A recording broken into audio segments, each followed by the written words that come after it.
Hold on, I think it's working. I'm pretty sure it is.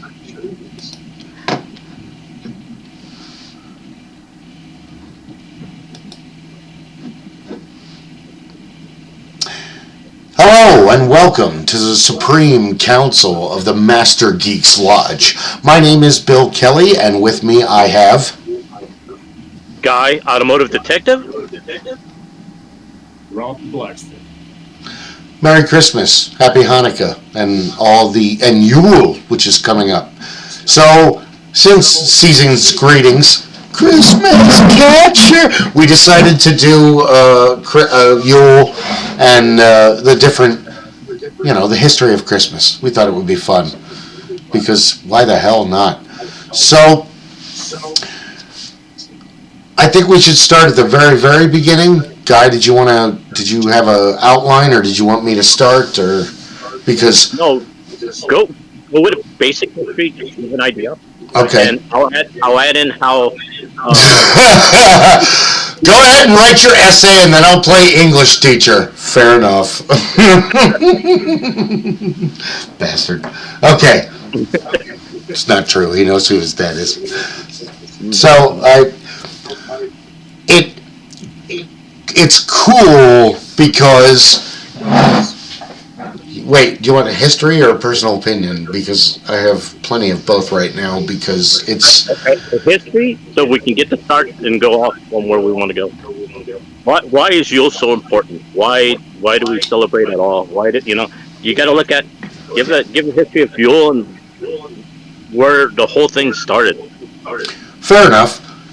So, on the western half of the world, Yule itself, which Christmas and Yule are actually two different things.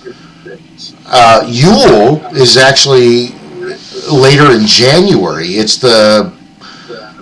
I found out from the video today. I knew they weren't the same day, but I didn't know how far apart they were, because if you go by the pagan calendar, spring, Beltane, is like the beginning, the year is new, we have a brand new start. And the same thing goes with Aries is the beginning of the year in astrology, not Capricorn. Capricorn is the end of the year. Capricorn, and it makes perfect sense too if you think about it. I mean, yeah, it's a goat fish and all that, but Capricorn in themselves, they're great people. Nothing against Capricorns. Many of our friends and some of our relatives are Capricorns, and they're the most amazing artists ever, but that's it. You're going to make a lot of art if you're cooped up in your house and the whole world is covered with snow at the end of December and the beginning of January. But as far as the pagan calendar goes, Beltane is the spring. It's the beginning. Samhain, Halloween, which we've just passed on, that's like the beginning. That's like the old age. That's like the beginning of death of the year. And Yule, that's like death. It's, everything's covered with snow, the trees are bare, the animals are scarce. In the Celtic and Scottish tradition, the wren, the little tiny bird, and the chieftains did the song about it. And it's funny because all three of us were friends with Paul from England, who is no longer with us, but his take on... That was like something that pikeys would use to beg in the streets for money in the modern day in the late 70s. But if you go back in the tradition, it's more pagan, where the wren is seen as the king of all birds, but he's also like the harbinger of winter and the harbinger of death in a way.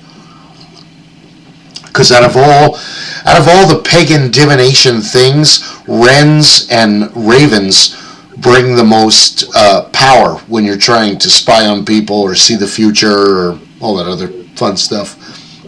But for Christmas time, the focus is on the wren, because the kids will track him down, kill him, and then beg people for treats and money for his burial, for the ceremony. And the ceremony is the killing of the year. But the difference is that our problem is that we're raised in America, so it's the beauty and the curse of Christmas time, because I'm going to let you go off on your tangent you were about to go off on, Rob, because I was getting ready to settle in and listen to your rant, but I figured we might as well do the intro, because otherwise it'll be like 10 minutes and we haven't recorded anything, and that was awesome. Shit, I didn't record that. So, go for it. Well, all I was going to say was that for time immemorial, the human animal has celebrated the changing of the seasons for the very reasons you spoke about. So, when the spring comes, when we were more hunters and gatherers, the springtime meant that there was going to be new food. So there would be new plants to gather, capture, to keep us alive, to feed us through the spring and the summertime.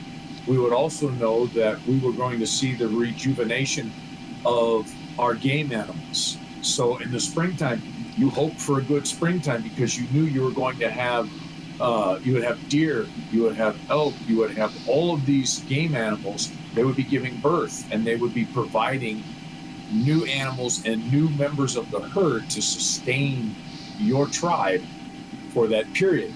And you had to be very aware that as the winter, as the fall came, and you started to lose a lot of those plants that you would normally gather, a lot of those animals would then start to disappear. They would die off. For those that were going to move, you had to be prepared. You would have to follow the herds.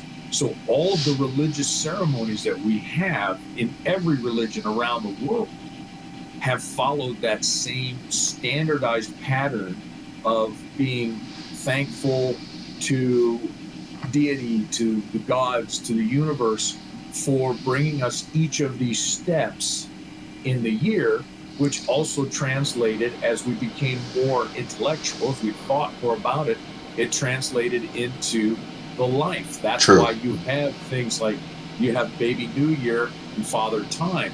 These are not new concepts. That's just a new name that's been given within the last few hundred years. But the idea that there was a fresh new year coming.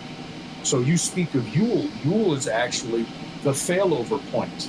We know that now we've gotten to the point where it's the longest night, and now we're going to start to see the daylight come back. So that's why Yule was celebrated in that fashion. So many of the different groups around the world have celebrated the exact same holidays.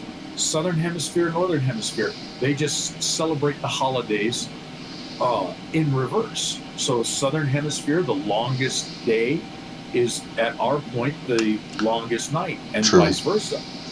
But they have the same holiday structure. So the people in sub-Saharan Africa, in South Africa, those original peoples were celebrating those same things 180 degrees, quite literally, opposite from what those up in the steppes and the Urals were doing in Europe. So that became a big part of it. It gets very interesting, and I'll give you my rant and diatribe. No, keep going. When I hear the people complain about saying Happy Holidays, and they get excited and they get upset and they say, no, it's Christmas. And say, yes, you're right. This is the Christmas holiday season. But this is also the holiday season for so many others, and they've all adopted that same holiday basis because that has been the standard for 50,000 years, that there have been humans thinking and trying to build collections and trying to build tribes and communities, because you want people to fall in line with the same things you do. So do you guys celebrate the coming of the longest night? Yeah, we celebrate that too. That's really cool. That's something we can talk about. Bill, you and I had that conversation when talking about the old henges that existed throughout Europe. Yep. The henges that were built because they shared a commonality amongst all of these tribes that otherwise would have been fighting with each other any other time. But on the longest night, on the longest day, at the point of the failover for springtime, at the point of failover for fall time, these people came together because that was a commonality that they had to share, because they knew that everybody had to exist within that cycle. They had to be a party to that cycle. Any other time, fair game. You can come across the mountain and beat the hell out of the next guy and do whatever you need to do. But on those special points, that's when it became an issue. The Zoroastrians were celebrating the exact same holidays 10,000 years ago. And, you know, the Jewish religion celebrates the same holidays. They give it different names. The Hindu, they all celebrate the same holiday time frames. True. But they give them different names. And so it's a commonality that many people don't like to recognize because it's uncomfortable. Hanukkah is more about a war. But it still adds... Go ahead. The timings and things like that, because they're still celebrating during these time frames, because that's what brings it about. Well, he hit the nail on the head, and a lot of people don't realize this. And all nations and stuff on it is they celebrate the beginning and the end of it. And so you'll basically from the end of December to the beginning of January, when you look at it, it's a celebration of a change of from the bad weather to good weather, of feast and famine. So when you look at it, the Mayans did it, all cultures did it, their form of it. And the Prussians, through time immemorial, the differences where people get mixed up is the calendars that they use, the days that they fell on. Because remember, there was a 13-month calendar. There was different calendars where the days were positioned differently. We use the modern day calendar right now, but not everybody used them back then. The Chinese calendar is different, Mayan, Celtic, all across is different. But ironically, they fall within the same series of days or weeks from the end of December to the beginning of January. And that's why, even if you think of Yule, also New Year's is a celebration of all that time, because it wasn't just one day celebration. It was a week celebration when you came in to different types of tribes, different types of nations, and different types of religions, so to speak. I would totally agree 100%, because not just the videos that are reposted for the Facebook page, like and subscribe. Thank you very much for watching. But also the Harvest Festival in Samhain, and it's the veil is thin in a lot of cultures, especially the Irish and the Scottish, but during Yule, the veil is thin for the Vikings, the Russians, the Germans, basically they took a lot of, they cut the, sorry guy, I know you didn't want to, before we get hugely religious, because that's not really what we came here to talk about, and not to, it is what it is. So, but history is history, regardless of what side you stand on in the present. History still happened. So, American Christmas and American Halloween, Samhain or Oktoberfest or what have you, they're a mishmash of what America is, which is the melting pot, which as long as, you're not pissing people off, we're going to take your traditions and kind of, meld them into our own. But it's the same kind of thing, and the Christian Christmas versus pagan Christmas, the video that I posted on Facebook and that I was just watching, he's kind of right, where Scrooge and It's a Wonderful Life, excuse me, I just had dinner. They're more of the traditional. Christmas had more of a supernatural feeling because the winter is long and scary. The predators are out in force. They're also desperate. Food is low. the night is long. It's a terrifying, Krampus, Father Winter, the Winter Warlock. These are terrifying characters. They're really scary if you're in a Tech 1 kind of society where you're not even at the crossbow yet. You're still... The bow is a new and exciting thing. The sword is amazing. Like you said, Rob, before last week, steel is worth more than gold because gold doesn't make a good weapon, but you sure can buy things with it, Well, you brought up a great point. I try to. Well, the thing is, that's what a lot of people forget. Regardless of what it is, Yule or whatever, is that the winter's a harsh time and there's a lot of death, which means you celebrated that you survived another winter. Winters are cold. The mortality rate during the first century, during this time in the Earth, was very slim to none. You didn't necessarily fall into the summer. No. So the iconography of, Father Time, and all this. Father Winter. Father Winter is to celebrate that you survived another year. You lived through the hardest point. It's a time to renewal because it's only going to get better because winter is going. So can I expand on this real quick? And I've noticed this. Okay. Germanic culture, like people from Germany and stuff, like they're not like German, but like from like across the ocean, Germany, and Hispanics and Native Americans, life is a total gift to these cultures. Like they get more excited about a new baby than they do wealth. And that's the problem. I think that's the problem with Western culture that they've never really figured out. Also, Africa. Like most of the, and not like South Africa or like, Egypt, but like the center, if you meet people that are from Africa, they're like, you're having a baby? It's like, whoa, relax. Yes, it happens all the time in America. Well, it's a big deal when you live in a hut in the middle of the fucking Kalahari. It's not the same kind of transition that you have as, oh, my wife's pregnant, hopefully things will go well. Well, if you notice in Yule, sorry. No, I'm done. It's considered a time of peace. Tribes didn't battle each other because of the winter. We have to hunker down. We have to protect ourselves.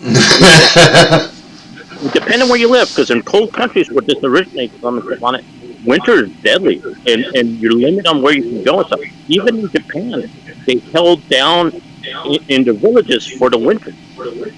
A lot of times with Yule is bringing the family and friends together. You're bringing the tribes together. You're consolidating everything to survive the winter. So what happens with that is that's why it's family. That's why you see no battles are fought during the winter because how hot it is and it's bad for both sides. So usually when you look at it, it's supposed to be a time of peace. Even in the modern era, there were several battles that were not fought on Christmas or during the holidays because they recognize whatever that you worship or believe, this is the time of peace. Because right now it's a hard holiday, a hard time to go through. I agree because there's stories of World War I and World War II where soldiers would stop fighting in the trenches and on the battlefield and throw food back and forth and. Didn't they play soccer at one point, and then after a while they got back to fighting? I think that happened. I mean, damn it, I hate not having... Sorry. That was one of the most famous unofficial truces. The German officers and the British officers decided that on that Christmas Eve, they decided not to fight. And I may not be remembering this correctly, but I believe the original story is that one side heard the other side singing Christmas carols. Yeah. And so they joined in. And then a couple of the officers approached each other in no man's land. And they decided, all right, tonight is a truce.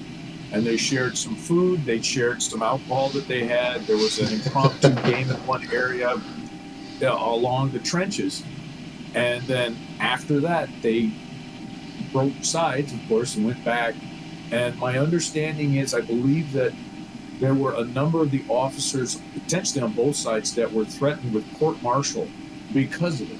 Oh, I'm sure. It was found out. I don't remember if anyone was actually court-martialed because of it, but I know that there was, from the readings that I had, there was a great deal of discussion at the highest levels about that, because it didn't look good for their, for their officer corps to be collaborating, even though it was Christmas Eve. Bureaucracy. Yes, the Germans. The Germans. And why are you talking to them? It's not on the list. Well, that's the interesting part of it is even though it's Yule, there's all different things though. It's the time of the year when people come up, because back in the 13th century, back in the 14th, it was such a hard time to find food. If you didn't bring in the harvest at that time, your literally village could starve. Yeah. You didn't stack the provisions during the time and hunker down for the winter, water and everything, furs and stuff, that a lot of villages up in the north would be froze out, could disappear. So it was a really, food, everything, shelter, everything was hard, brutal. So understood the meat of it, and understood that to survive it, we all had to pitch in and all had to do together. So the celebration is, that's why you have the celebration of death of people who didn't make it through that time. But you also have the celebration of life of the people that did, and all the new stuff. So that's why you see, that's funny, you have holidays like Christmas, but it's followed by the New Year, a renewal of everything. It's right back to back within the same thing. Even when you look at the Chinese calendar, when they celebrate the New Year and their holiday, we're talking about within the week's time, the beginning and the end, from December to January. So everything falls within that window. It's interesting that you say that, Guy, and I'm glad that you made the correlation first, because in the Viking culture and in the Norse thing, a lot of Christmas is making oaths, which transfers over to the new year. And I saw it first, Chinese comedian stand-up recent. He's really, really funny. I can't remember his name, but he talks about America celebrating New Year versus China. Oh, hey, Squidget. Versus China celebrating New Year. And it's Happy New Year in America. Happy New Year, man. Good luck, and you're searching for a kiss and all that. But in China, what you say, even in, I think it's Mandarin and just both Chinese, it's hope you get rich. Hope you get rich. Hope you get rich. He's like, that's not Happy New Year, but that's their culture, and it's the same thing that translates into Scandinavian culture. It's not so much hope you get rich, it's I take an oath to the god to, those are New Year's resolutions, in a sense. It is, in a nutshell. It's a lot of the tickets and stuff that they have is their vow to renew, to do something better in this next year. I would say. Oh, sorry. Hey, just looking back at the year,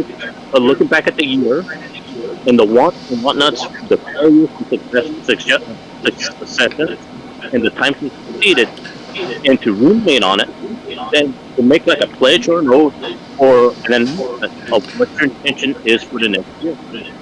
It's Neapolitan ice cream. It's all ice cream. It's just different flavors. Oh yeah, the biggest push had always been with the new year. It was always thought to be more appropriate to wish prosperity, not necessarily riches or wealth, what we would translate it to wealth, but it was prosperity. So for all of the peoples of Northern Europe, all the way out to the steppe, all the way out to Mongolia, you wish upon your family, your tribe, prosperity. Prosperity was open land, or new cattle, new goats, good crops for the new year. All of these things, that's what we're seeing. And that's the same circumstance in almost every in almost every society around the world, it has always been considered the most important thing to wish good fortune upon those around you, because then you were not asking for something that was selfish. You were hoping for a better life for everyone in your area.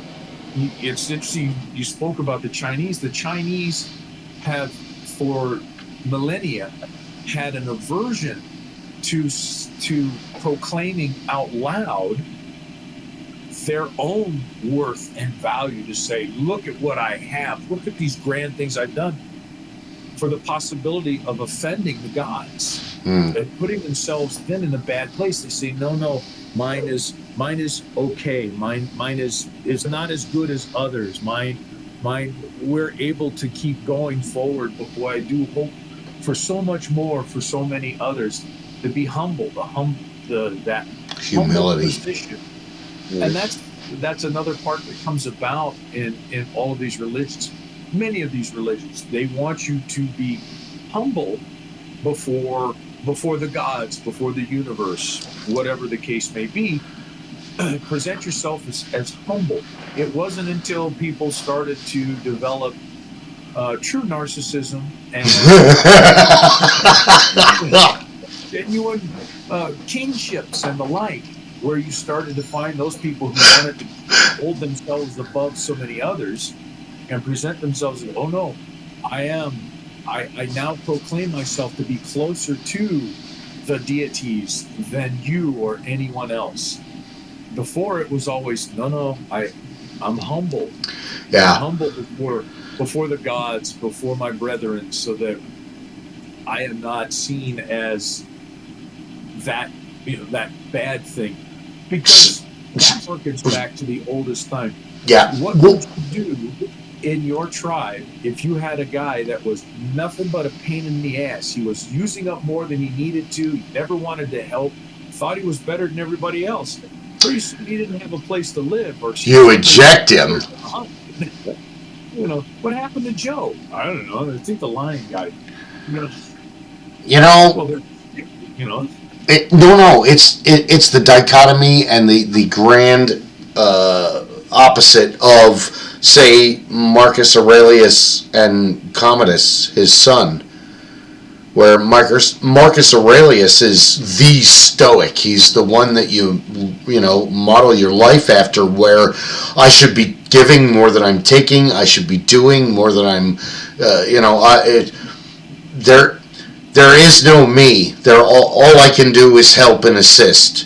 Vacation, what is that, a Greek word? I don't understand. Where his son was the exact opposite, and there was something wrong with that guy, but they let him be emperor anyway, and he spent most of his time in the gladiatorial arena killing people when he should have been running the empire.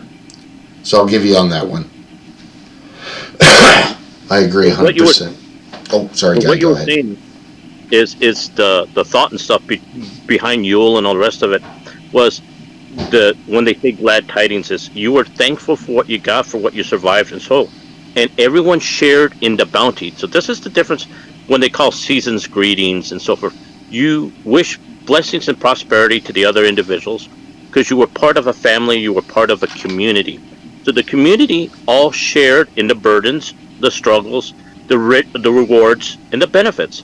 So when any type of holiday to come in, what they believed in on it, they shared in the benefits and everything. So they worked the harvest, they worked their butts off, they got the yield, they got everything in, they hunted the meat, they froze the meat, they prepared everything, the fish and stuff for the rough winter. So if somebody was lacking, like Rob was saying, wasn't pulling their weight, they were no longer, they were ostracized, they were kicked out of it. Because pariah. Everyone had to do their stuff in order for everyone to survive. And once they did it, then they gave thanks to it, but they were humble because they said, we survived another one. So they didn't want to be that one individual, I did this, I did that. No, we did this in thanks to our deity, to our God, to our person, and we survived another one. So they were thankful to themselves. So that's why if you ever notice, when you really get to the idea of meals and family meals, and when family gets together and eat a meal, it's not only just to eat the meal, it's to share time together and so forth as like a tribe, a community. And a lot of people's lost that because you get the new narcissism or everything's marketed where it's no longer about community. It's the I, it's me. And that's why a lot of people don't understand it or get confused with Yule and this time of year and stuff with it. No, you're exactly right, because it's odd how American culture has become so isolated, and then you go to a Hispanic family or a Korean family or one of the other family, and they all sit down and they eat and they discuss, where in America we're all sitting in our rooms eating something microwavable with headsets on, watching videos, and even so, when I'm at work, it's the same discussion where whatever nationality it is, whether they're Albanian or Hispanic, they're all sitting talking together, and the white people are watching their phones. So it's like we've become so isolated because of our culture. It's kind of sad. We've taken so many other cultures and we've taken bits and pieces, and that's where America is good and bad. The problem that we have is, for a long time, the ideal, and I'll put big air quotes up there, the ideal was that everybody was allowed to come here. Bring what it is that you have, bring your culture, bring your people, everybody show up. Give me your, you're sick, you're tired, the wretches. Bring them here because we want you, you're welcome here. And if you look at all of these things we have as a nation, taken a lot of bits and pieces from a lot of different cultures. That we're able to play across so many of these cultures. I mean, if I could throw a bunch of the silliness out there, what's the biggest one in the Southwest? Well, they talk about even in Europe now, that was borrowed from, and it wasn't even borrowed in a natural sense, but Taco Tuesday. What the hell is Taco Tuesday except the fact that Americans developed a love for an American version of a traditional Mexican food, which is actually a version of a traditional Spanish and Portuguese style food and a South American style food. But the Americans pulled it all together and we said, okay, here it is, Taco Tuesday. This is great. But Oktoberfest we spoke about once before. We know where that came from, and that's not an old tradition necessarily in and of itself. But the Americans have turned it around. St. Patrick's Day. What has become St. Patrick's Day? I mean, we even have the San Gennaro Fest that happens throughout the United States, which is a big Italian holiday, but it's not celebrated here like it's celebrated in Italy. You have a lot of these events that bits and pieces have been taken, but the true basis of it has been lost. So we don't have that aspect of it. It's now become something a little bit different. So you talk about having the get-together. Yeah. What are the get-togethers that we have now? The get-togethers that are Americanized are Taco Tuesday. What happens? It's taco night. We're going to have Taco Tuesday. We have Cinco de Mayo. Everybody gets together for St. Patrick's Day. Everybody gets together for Oktoberfest. Everybody gets together for 4th of July. Whatever it is. That's the American idea, as opposed to what was around the world. To Guy's point, we get together every week. We get together every Sunday because we're grateful because everybody's here. So we're going to bring them together. Or at least, in some cultures, it's at the end of the month. We've had a prosperous month. We bring the family together. Everybody brings something, and we have a big family meal and an enjoyable time together. The American people have not had that as such. We developed the home where we had our homes, and this came about in the 40s after World War II, where you had mom and dad and the kids, and you had the neighbors, because people were able to move away from where they originally had come together for so many generations. I would say that would be Mamie Eisenhower's influence. I would agree with you 100% post World War II, because in 2024, the name Mamie Eisenhower really isn't used very much at all, but she was basically Betty Crocker, Martha Stewart, and Mr. Rogers all rolled up into one person for the American. She's the one that made the First Lady a thing in the tradition that Dolly Madison made the First Lady a thing, because these were intelligent, savvy, subtle women that use their power and influence to better everything, and instead of their own narcissistic agenda. I mean, not that it happened the way it is, but Mamie Eisenhower doesn't. Even so, the movie Airplane, the crazy guy Johnny, how about some coffee, Johnny? No thanks. One of the bloopers is he used the MAME when they're like, who are we gonna call this person, where he just walks by, and the first quote he does was actually Mamie Eisenhower, and they kept it in for a while, but on test audiences in '79, they were so young they didn't get it. So I give you that one because she was huge on Christmas, and I think you're right, because Christmas shifts post-World War II from a scary, mystical family, let me get around the campfire, the fireplace, and tell you guys the story of when I got the shit scared out of me on the night, 2 nights before Christmas, because that was tradition back in the time. That's what Scrooge, A Christmas Carol is all about. It's more... Go ahead. Well, you brought out a good point, and Rob brought out a good point, and it's how this is treated. And what a lot of people didn't realize, and it just popped in my head, is that traditions and everything in America is treated like a buffet line. Where traditions before was a meal, full course meal, particular thing you did with your family. Traditions now are a buffet now. You pick and choose which one you follow, which one you want, at what time. Then what happens is you're not eating a full meal because only people are getting the parts that they want, and they're leaving everything behind.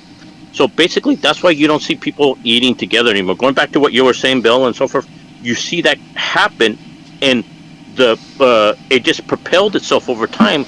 Then now everybody is doing their own meals and their own stuff at their own time. It's gotten to such a buffet line that you lost the reason why you're even there eating together in the first place. It's just fast food to go right now, really, if you really think about it. Sadly true. It just pick what you want, order it on the phone, you go. Nothing to do with traditions, nothing to do with anything on it. It's just another day. Dude, I'll go one step further. Look at DoorDash, and it happens all the time on my street, where people come up, they drop off food. My neighbors are literally standing at the door, and right before the person gets to their car, they open the door and go, "Thank you! You could have walked your ass to the store if you really wanted to." I'm sorry. That's the biggest thing. The point, like you were bringing out, was decades, years, 1,000 years ago and stuff. Everybody chipped in to make the food, to prepare the meal, to come together. So what happens was, it was an event. Yeah. So everybody came in and cooked a meal. And remember, even when you go back 100 years ago, meals were prepared, were cooked. It took time. You had to make the preservatives. You had to roast the chicken, the turkey and stuff. So oh my God. Yeah. I'm sorry to interrupt, but looking back, when we were little, your mom was cooking all the time. Looking back when I was little, my mom was cooking all the fucking time. Well, there was 5 of us. There was 5 of you guys. There was, Rob, you always talk about the farm and stuff like that. I'm sure your grandmother was at the ready in the kitchen. You talk, and it was the same way. According to my parents, my grandmothers were not super good cooks. Where my father talked about, my grandmother wasn't really a good cook, but man, she could hire a caterer like you wouldn't believe. So where my mom kind of, and her sister stepped up. I don't want to discredit Kathy and Jean and Mary Lou, because obviously my mom started a trend where they all started chipping in, because my grandmom wasn't known for her cooking. So it was and even so, Christine's mom every year would send us, and oh man, I miss them, sour cream cookies. Oh, they're amazing. But I mean, that's a tradition of baked goods. That tradition of baked goods goes back probably 100,000 years to the Paleolithic pagan earth worshipping, way before Odin, way before all of the other traditions. Because even if you go up, because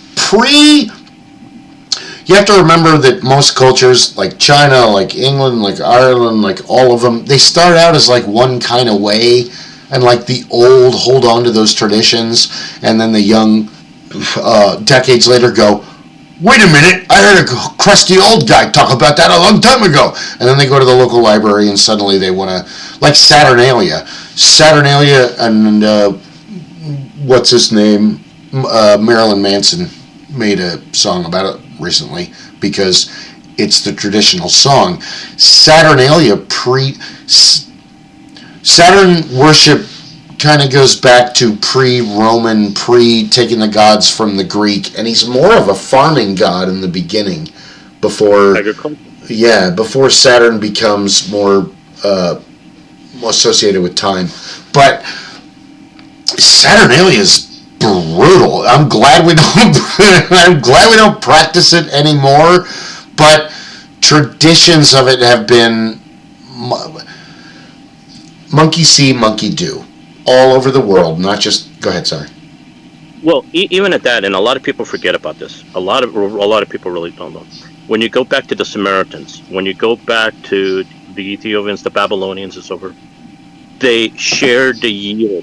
So even when they celebrated Passover, and I'm not going to go into Passover too much, it was the passing and the sharing of the bread before they invented the Bible. So they were sharing bread, they were sharing their yield and stuff of what they happened for a good bounty, and they would do it during the winter and summer solstices, whenever the bounty was plentiful and so forth. So it was the sharing of food. And what a lot of people don't realize is the reason why you got together and eat is like the same reason where you're talking. You shared ideas, you came and talked. It was another way of, how you doing, how you been, how's your family? Oh, okay, you're a little bit behind here, have some of ours. It was a way to form community and community bonds.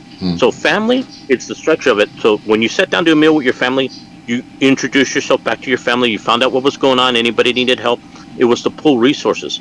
The same thing with a community. One family will share a meal with another family and will help with resources in the rearing of the children, in the acquirement of the resources. Anybody needed the house to be fixed, rendered and stuff on it, elderly that needed to be taken care of. It was all community.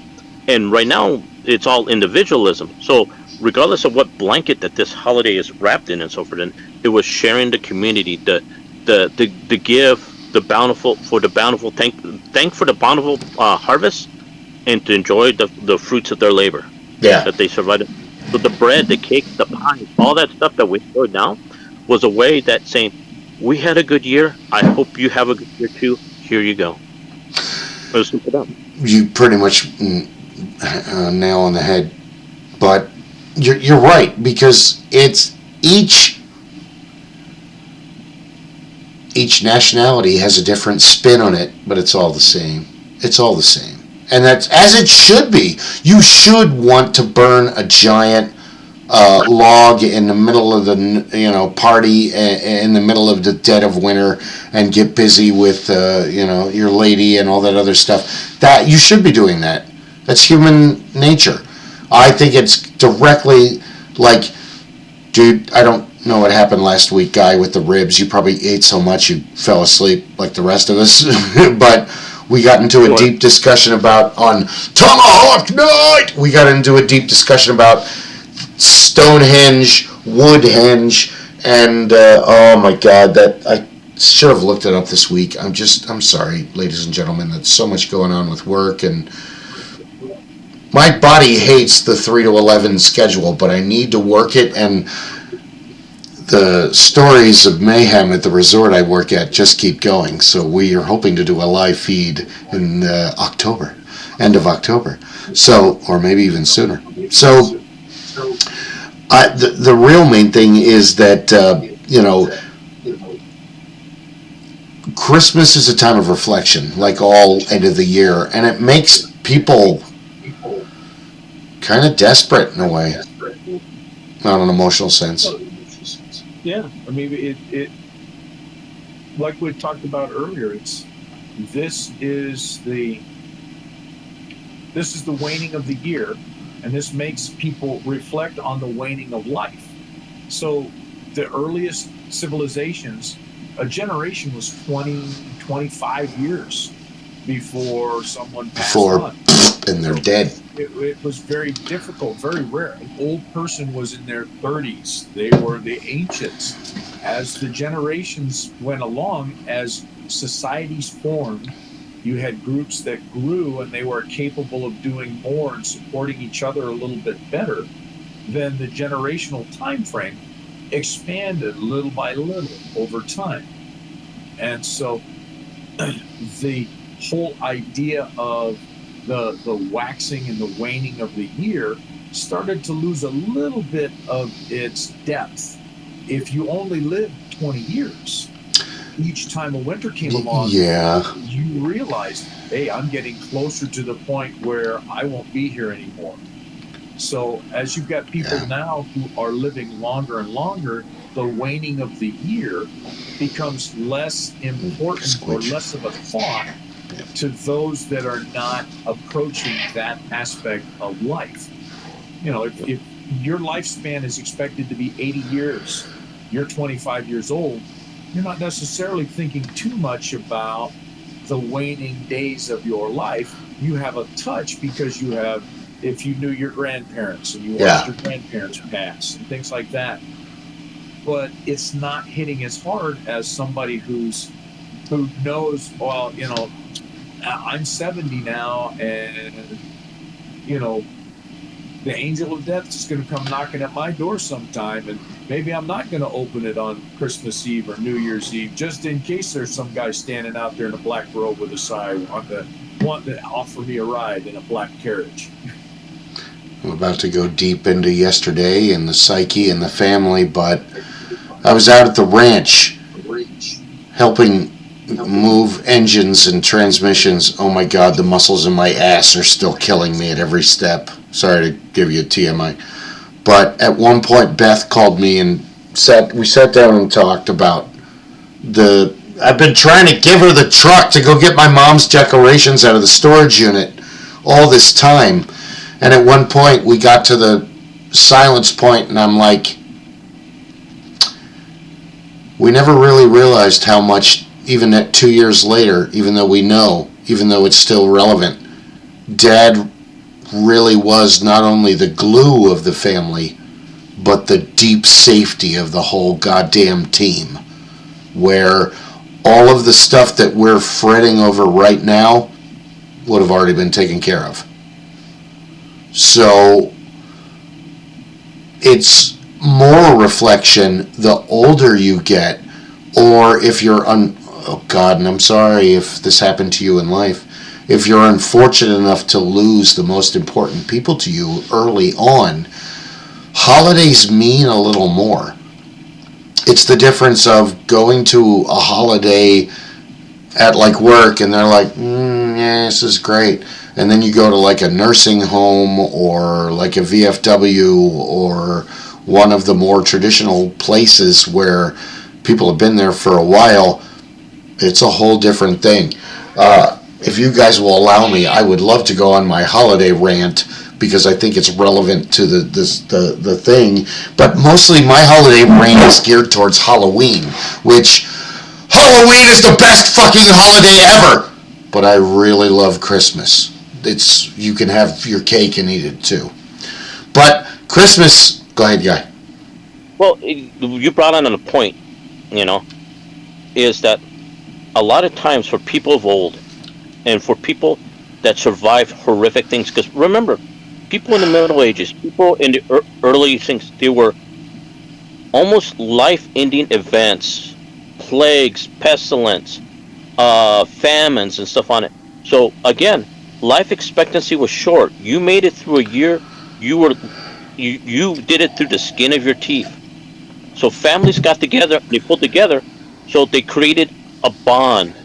They also created like a patriarchy, a place where they can come up and support each other because they needed to. Because I mean, winters were harsh, life was harsh. Because if you had a plague and that wiped out your crop, oh my God, people were going to starve that winter. People were not going to make it through. So just on a flip of a dime, stuff could happen.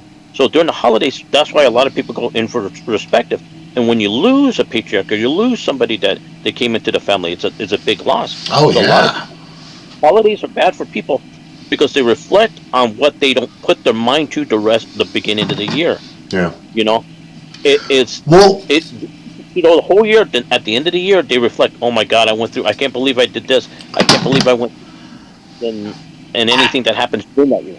I would agree because New Year's. Let's start at January 1st. New Year's Day is bullshit. It's a Hallmark and church holiday. We can look into it later when we do that show. But what's after New Year's Day in January? President's Day, maybe. I can't think of any other holiday in January. But when you get to February, Valentine's Day. Now, St. Valentine and all of that stuff really has nothing to do with February 14th whatsoever. This is a cash grab from the Hallmark and other associated greeting card, which is fine, really, because it's cold. You need a reason to cuddle. So why not, if you're an American, make up a holiday? We do it all the time. We're really, really, really good at it. The sad part is that with America, we gave up the birthright caste system for the capitalism money system, where, yeah, in some places you're judged on how much you make, but in most places people don't give a shit. They just want to go home. So, but it's still a system of what you can afford. So, beyond, what is there? Groundhog Day? Forgive me if I'm wrong. February? Help me out, guys. You're both smart. Yeah. Thank you. So then let's go into March. St. Patrick's Day. St. Patrick's Day is fucking awesome. And not just because I'm like super Irish on both sides, but that's being Irish, and the music and the drinking and the dance competitions and the... Sorry, Squidget. I scared her away from yelling. St. Patrick's Day, it should be called Everybody Day or Nationality Day, because it doesn't matter where you're from or who you are or what you believe. Guy, what's your last name? Mendez? Well, today it's O. Mendez. That's right, you're Irish today. Rob, what's your last name? Stein? Well, today it's Mick Stein. You're Irish today. So you could be Chen, or it doesn't matter. You're included on St. Patrick's Day because everybody is allowed at the party, even the English. Paul was like, the first time I met him in the early 90s, fuck no, I don't want to go to an Irish bar on St. Patrick's Day. What's wrong with you? And I dragged him and Timmy along. And they had a great time. No one gives a shit that you're English here in America. They're just happy you're here. That's what being St. Patrick's Day is all about. After that, what's next? March, April. What's in April? April showers, bring Mayflowers. I'm trying to think of what's in April. Huh? Passover. That. In April. Yes, Passover is good, but I thought you wanted to stay. You're the one that said, let's stay away from religious stuff. Passover is celebrated by a lot of different type of religions at different days, because they also have Ash Wednesday. So it falls into a lot of categories. Both are yes, you're right. So Easter is the spring holiday. Yes. So remember, again, we're talking about seasonal. Pagan. These are all popping in. America has created a lot of holidays. There are many countries have done this, but America is the most prolific holiday creator. Oh God, yeah, we rocket that shit. We've got President's Day. We've got Take Your Dog to Work Day. We've got all Donut Day, Ice Cream Day, International Talk Like a Pirate Day. Arr.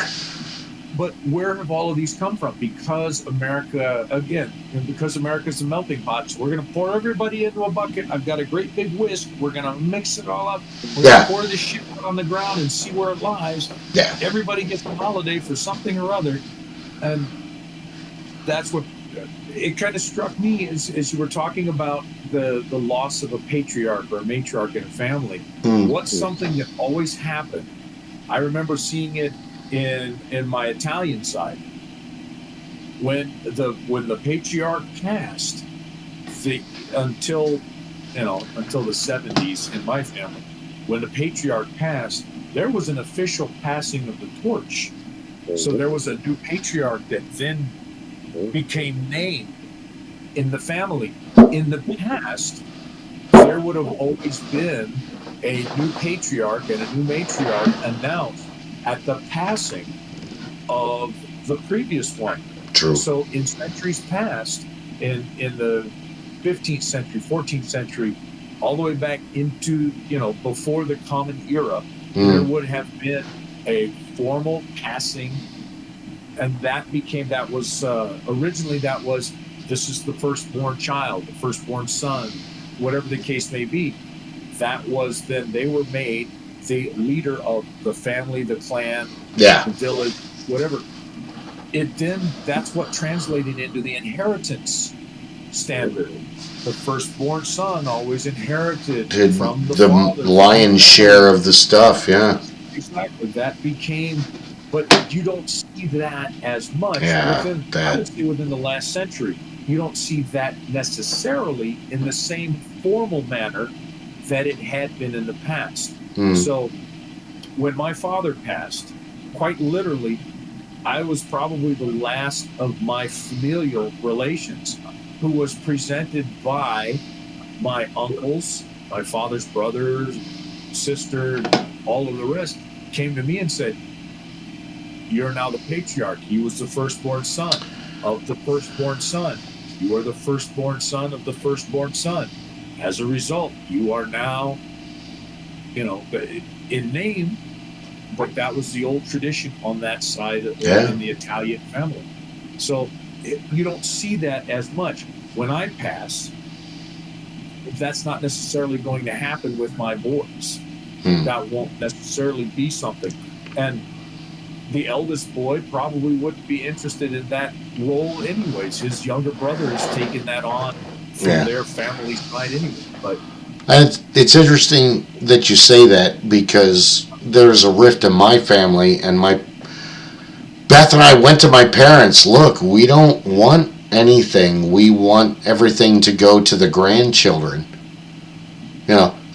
Like we told them, the only thing I want is what I got, the 66 Chevy, the C10. I don't have, oh, you're going to take my house. No, why would I throw my own mother onto the street? What the hell's the matter with you? The biggest thing is what happened is, if you notice on it, and Rob made the perfect example, was when you inherit the patriarchy, when you inherited it, it wasn't necessarily a monetary value. No. Back then, it was an honor or something to have, because you didn't survive that long. So sometimes you lost your dad in battle. Sometimes something happens, a tribe attacks. Now you have to become the leader. You have to step into that role. Yeah. So you got monetary value of the property and stuff that was owned, but you also got the responsibility of now you're the leader. You're got to handle all of this here. So what happened was, it was a passing down of the torch. Yeah. So a lot of people didn't. What a lot of the celebration was passing the torch to a different generation or to the next capable individual. Now it just looked at, oh, somebody's going to die. What do I get? What's in the will? Where when you think about it is, if you're getting an estate, let's say from your father or from family, you're getting their estate. It means you're running their estate. Yeah. You are now calling the shots of the estate. So now basically you're the patriarch. It's under your decision. So with that it's got to be passed down. There you go. Exactly. It's considered an honor and a privilege, and a lot of people wouldn't scoff at it because that's what was considered the birthright. Yeah. So a lot of people would do it, and other ones right now, like now, people scoff at it, and they don't realize what an honor it actually is. Dude, you're totally right, because it's weird. Like back east, my whole family has like a burial plot in this one area that my great-grandfather bought. But now it's like, a couple generations later, it's so far away, it's meaningless, you know what I mean? It's so weird. But, back to May. What do we have? Mother's Day. June, Father's Day. July, 4th of July. But that's only because it's an American holiday, Cinco de Mayo. But isn't September 19th actually Mexican Independence Day, not Cinco de Mayo? Correct. That's what, going back to what Rob was saying, it's like Taco Tuesday. It's that has nothing to do with Cinco de Mayo. Nothing to do with Cinco de Mayo. It just was put out there for it. Oh my God, that was hilarious. Sorry, God. It became a holiday because everybody came on board with it. Cinco de Mayo. I'm sorry. So if you look at it, it's a great marketing strategy to sell beers and on it. But that's what it is. Yeah. And it's a capitalistic. Everybody yells about Christmas. No one says a word about St. Patrick's Day or Cinco de Mayo or Oktoberfest. Wait a minute. Oh, you started this, not me. Sorry.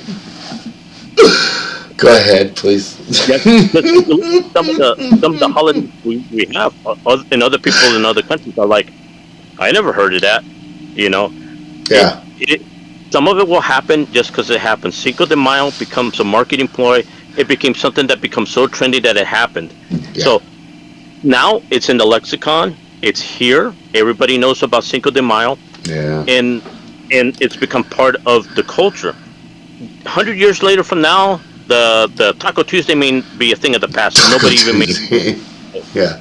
But now it is. But now people are trying to do, Meatloaf Monday or Fried Chicken Fridays. Or, they're trying to put their own spin on it. So no, you're right, because like my father said, and he told me like in the 80s, and then later I saw videos about this, like the history guy, and like the whole point of not eating meat for Lent on Good Friday, being Catholic from this point to that point, has to do with the fishing guild putting pressure on the church and the church making a mandate. Yeah. So way back when all of that happened. Well, what's funny is a lot of some traditions they have with Jewish and other stuff on it was to help and protect the people. Yes. So sometimes you had viruses, you had diseases that were spread. So when you look at pork and different stuff in India and so forth, they don't eat certain meat. They made it religious because certain diseases are passed on. You can eat, get infected, and so forth. Yeah. If the meat's not properly prepared. So what happens is, in order to save people's life, they made a tradition: don't eat this on this Sunday. Don't eat this if it's there. It's to warn you, just like stories of old, not to eat unprepared meat. Right. You don't want to get trichinosis or any other kind of over the time. Salmonella. It's become a tradition that people forgot the reasoning by that, because certain fishes had to be prepared, certain pork had to be prepared, certain beef had to be prepared. If not, you could die because of the diseases in the animals and stuff to you. Yeah. So it could be, look at mad cow disease, look at all the other diseases that you get from anthrax and all that. Yeah.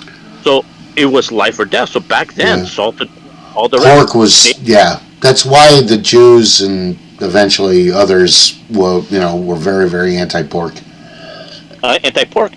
And it was done out of practicality for the people back in that era to be careful. Don't consume this here, because when you consume too much of it, it can be a bad thing.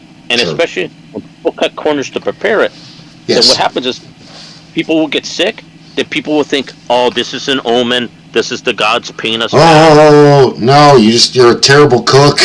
Your wife sucks at cooking this. and they would come up with all different type of excuses and stuff, not realizing that, hey, you got botulism, you know. Yeah.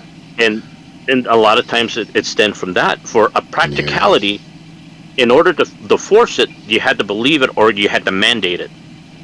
So look at back then, people didn't wash their hands. People used a lot of ale and stuff on it. So the survivability with diseases and stuff, what we know now back then, was non-existent. Yeah. So a lot of people died needlessly because of their lack of knowledge and what they could have done to prevent.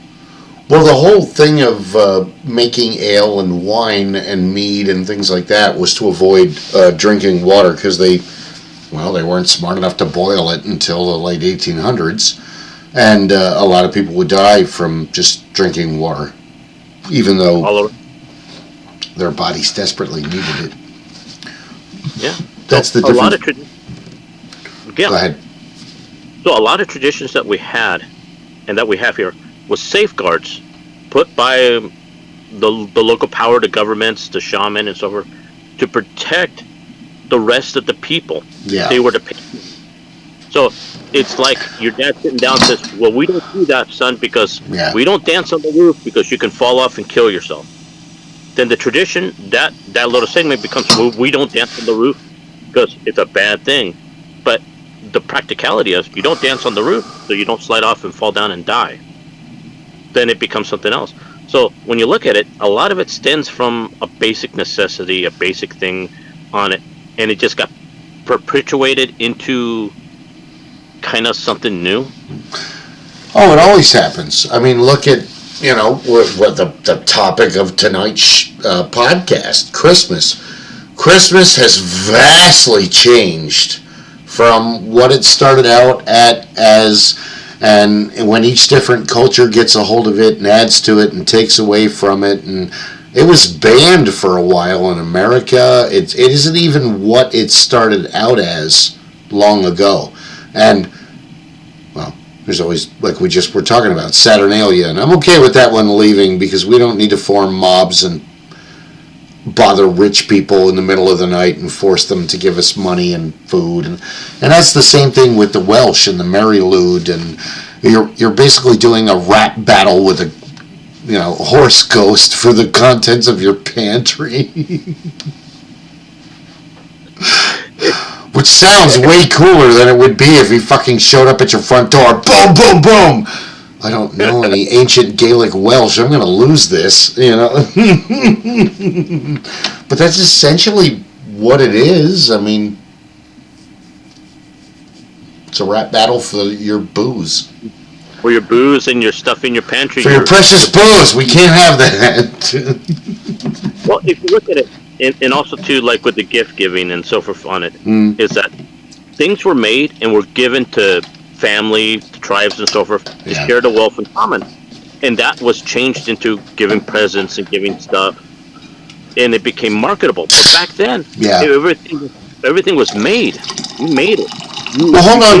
Hold on. Before we get onto the handmade rant, let me give credit where credit was due.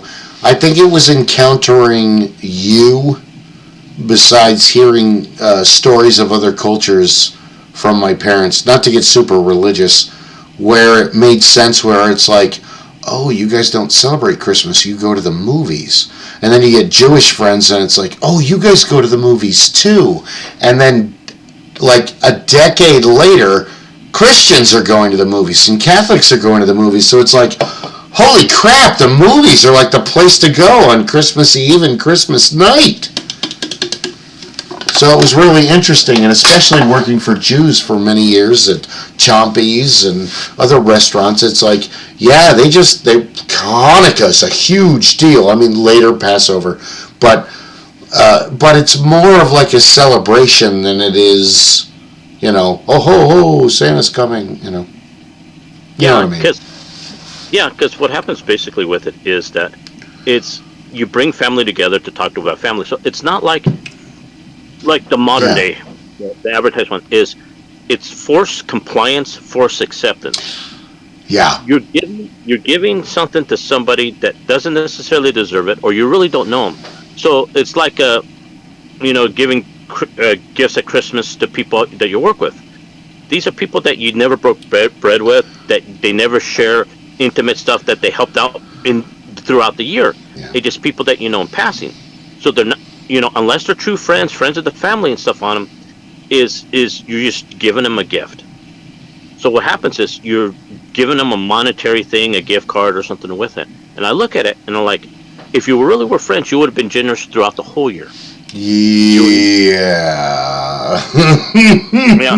So what happens is, and that's why a lot of stress happens to people this time of the year. It's like, oh no, I hate Christmas because I don't want to talk to certain people.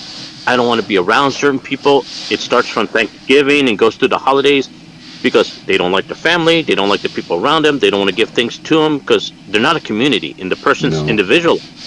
So they don't feel any connections. So that's like asking somebody here online, like some of the future viewers, hey, could I have a Christmas gift? Could you give me a Christmas gift? Yeah, and we've never talked. It's stupid. So it's like asking one of our viewers, hey, could you send me a gift just because we talked? Yeah.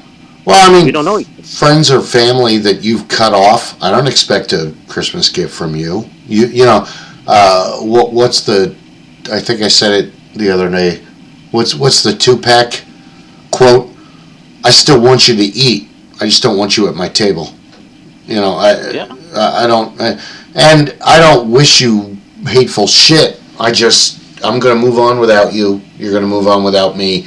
And that's the problem, too, is the obligation and the respect that happens at Christmas should be diametrically opposed, but they're not really. They kind of go hand in hand, and that's forced on you when you're little, and then you learn that through time. And I even did that myself with my own kids, where, come on, we're going here. I don't know these people. Well, we're going here anyway. That's why you see a lot of people that don't really celebrate it or as it in a whole, because when you look at it, the holidays really is a time for giving, time for sharing, and it's just not on one particular day at one particular time. It seems funny to us that on one day you share forgiveness, on one day you give a gift, on just one day. It's like, I'll use an example. Valentine's Day. You're out of the whole year sharing one day and showing one person that you love them so much that you want to be with them on one particular day. If you're doing that on one particular day, you're doing something dreadfully wrong, because it should be shown throughout the whole year. So what's the point of Valentine's Day? If you're doing everything throughout the year, that person already knows, why are you exchanging gifts? It becomes, you look at it, it's kind of ridiculous. It's like you're making up for an error that I ignored you for the whole entire year, that this day of on February the 14th, I'm going to prove how much I loved you, because I've been a dipshit for 6-day sinner, 7-day saint. Yeah. This is, damn it. If Rob had, what's her name? Crap. I should be less rude. We're live. Oh no, I'm still here. It's just my internet has been flaking, so I turned. Oh! I didn't know if Angela. It's Angela, right? Oh God, I'm so terrible with names. You said she was coming around 6. Hopefully, she won't mind jumping in on the podcast. No, she was going to come between 7:30 and 8. 7:30 and 8. Okay. Wow. If we're still on. If we're still screaming about religion by then. Well, we're technically not. We're just talking about... It was a joke, dude. All of it, unfortunately, because religion is the cornerstone of so much of society. That's the concern that I have, is because religion becomes a cornerstone of so many societies. And even our society today, religion is a cornerstone of it, but you wouldn't necessarily call some of it religion. Because what has become a cornerstone is some of the consumerism and things like that.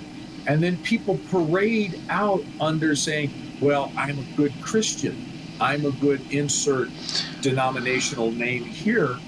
But they revere, to your point, Bill, 6-day sinner, 7th day, I'm a saint. But they revere the capitalism or the things that has become, for lack of a better term, a religion for some people. It's a monetary it's a monetary concern as opposed to a spiritual concern. Oh my God, you're right. It's the same of keep Christ in Christmas. In that yeah, nobody wants to take Christ out of Christmas. Then what would we have to change it to then? It wouldn't be Christmas anymore. It'd be Mass. Hail Mithras. It'll be Festivus for the rest of it. Festivus, what would Walmart do with all the Christmas signs? They wouldn't know what to do. They'd have to call them Mass. Yes, so we're taking Christ out of Christmas, so it's now going to be Mass. Nah, there's too much money involved in that. It's going back to my buffet analogy. Is they pick and choose what they want to take out of the buffet, and they leave everything behind. So it's not you're not enjoying the whole meal. You're not enjoying what it is for. And when you pick and choose what you want. You disregard the rest. So just like you see right now, you see a disregard of what's there, the fundamentals and stuff on it, with religion, what it's for, and all these different type of holidays and what they celebrated. It just you lasted another year. And there's that disconnect that you see going back to the narcissism and stuff and the me, the isms, is there's a disconnect between that. Disconnect in family. You don't see the unity like before, like years before, where the family sat down and did everything together. You see it in spots, but not like what it used to. I mean, you don't, like Bill, you know your neighbors and you understand your neighbors, but you know how rare that is that you can have a dialogue with neighbors? Yeah. Most neighbors get the hell off my lawn. So you don't have that anymore. Community is what the community can do for me, not what I can do for the community. I stole that from JFK, but you get the idea. No, I mean, yeah, stolen quote. You're right. It's my mom still lives in the same house they bought in 1980, and there's no original neighbors. None. You know, it's bizarre watching strangers move into the house of friends that you grew up with. I mean, yeah, change happens. It's the only constant in the universe, but it's the same thing for Christmas traditions. If you don't keep it going, we don't do that anymore. Like, well, I haven't. Go ahead. Well, it's like Yule. Nobody knows it. Nobody cares. Nobody cuts on it. Unless you have Scandinavian upbringing, you're exactly correct. Because we're brought up. Well, hold on. Let me finish with my rant. 4th of July. So then August. What holidays in August? I can't think of any. I really can't. September, besides September 19th, International Talk Like a Pirate Day. Memorial Day, Labor Day, something like that. One of those. September's Labor Day. Labor Day, thank you. See, I'm close. After that, in October, you get Oktoberfest. That's awesome if you're German. And then you get Mischief Night and Halloween. Columbus Day, which everyone's mad at now. But Halloween I love Halloween the most. It's my favorite holiday ever. It's the only holiday on the entire calendar for kids, besides a kid's birthday. Or it's the only holiday where you're allowed to dress up as whatever the hell you want and rob the neighborhood of candy. And if they have their light on and they don't answer the door, by child law, you are allowed to vandalize their home.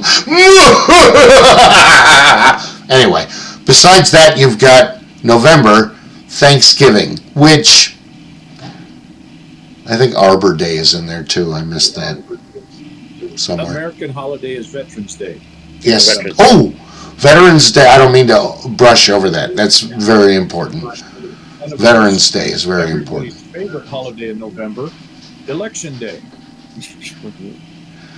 I hate parties, but I believe in George Washington. Parties tear at the very fabric of the nation.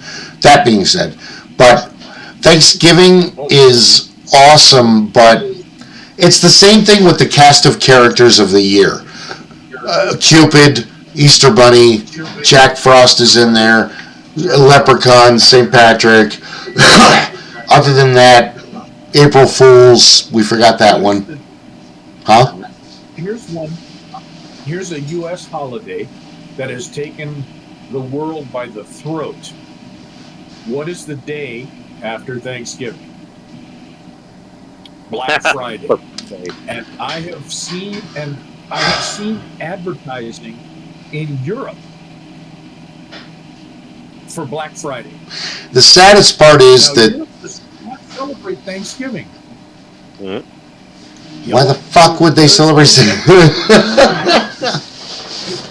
They celebrate Black Friday now. So, like I said, Black Friday, an American holiday, has now taken the world by the throat. And I said at work, I'm like, it's a shame it's called that. Can't we call it Shopping Day? And they're like, why is it a shame? And I'm like, you don't know why Black Friday is called Black Friday? And they're like, no. Well, that was the day that you went down to slave auctions and the best of the slaves were brought forward to start the bidding. Are you serious? Why do you think it's called Black Friday? It's not like it's gray Saturday and off-white Sunday and clear Monday and that. What kind of monochrome nightmare were you thinking of? Why would we call it Black Friday? That, ironically, with that, and if you look at it, it's just pure marketing because people were putting their goods for sale as quick as they can get it to market right after Thanksgiving. Go ahead. Well, before there was a leeway, there was a time where you didn't. And Christmas shopping started a few days after Thanksgiving. Yes. Not right after and not that night. And they kept pushing the envelope until it started the night after Thanksgiving until the point it started right after Thanksgiving. See, that's madness from today. But I think that the concept of that is bleed over for the 12 days of Christmas. Yeah, but usually with the 12 days of Christmas, that's the month of it when you start your Christmas shopping and stuff with it. So it's a little bit, so it's more like the 30 days instead of the 12 days. That's fine. I didn't want to focus on the 12 days of Christmas today, ladies and gentlemen. I kind of wanted to do that for the next show, but it fits. So. Well, you know where Black Friday also, you know why they chose Black Friday as a term that they can use comfortably? What is it considered when you are financially in the clear? You're in the black. Yeah, but you're only just out of the red. But that's another reason why they feel comfortable. They felt comfortable in using that term because a corporation could say Black Friday. This is the largest sales day, single sales day in the year, and so. That is when I'll give you that. So many organizations for the last probably 4 decades, maybe more, have actually been genuinely making up their profits for the fourth quarter of the year. They make their profits for the fourth quarter on that sales day and then into that weekend. The problem is that it's... Sorry, go ahead. No, that's it.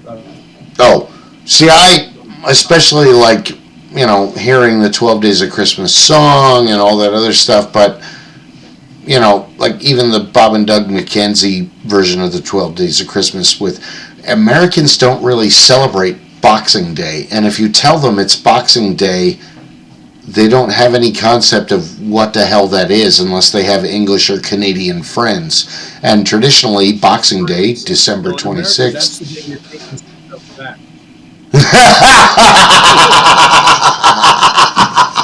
That's the day you're fighting with the people at the store because you want to exchange.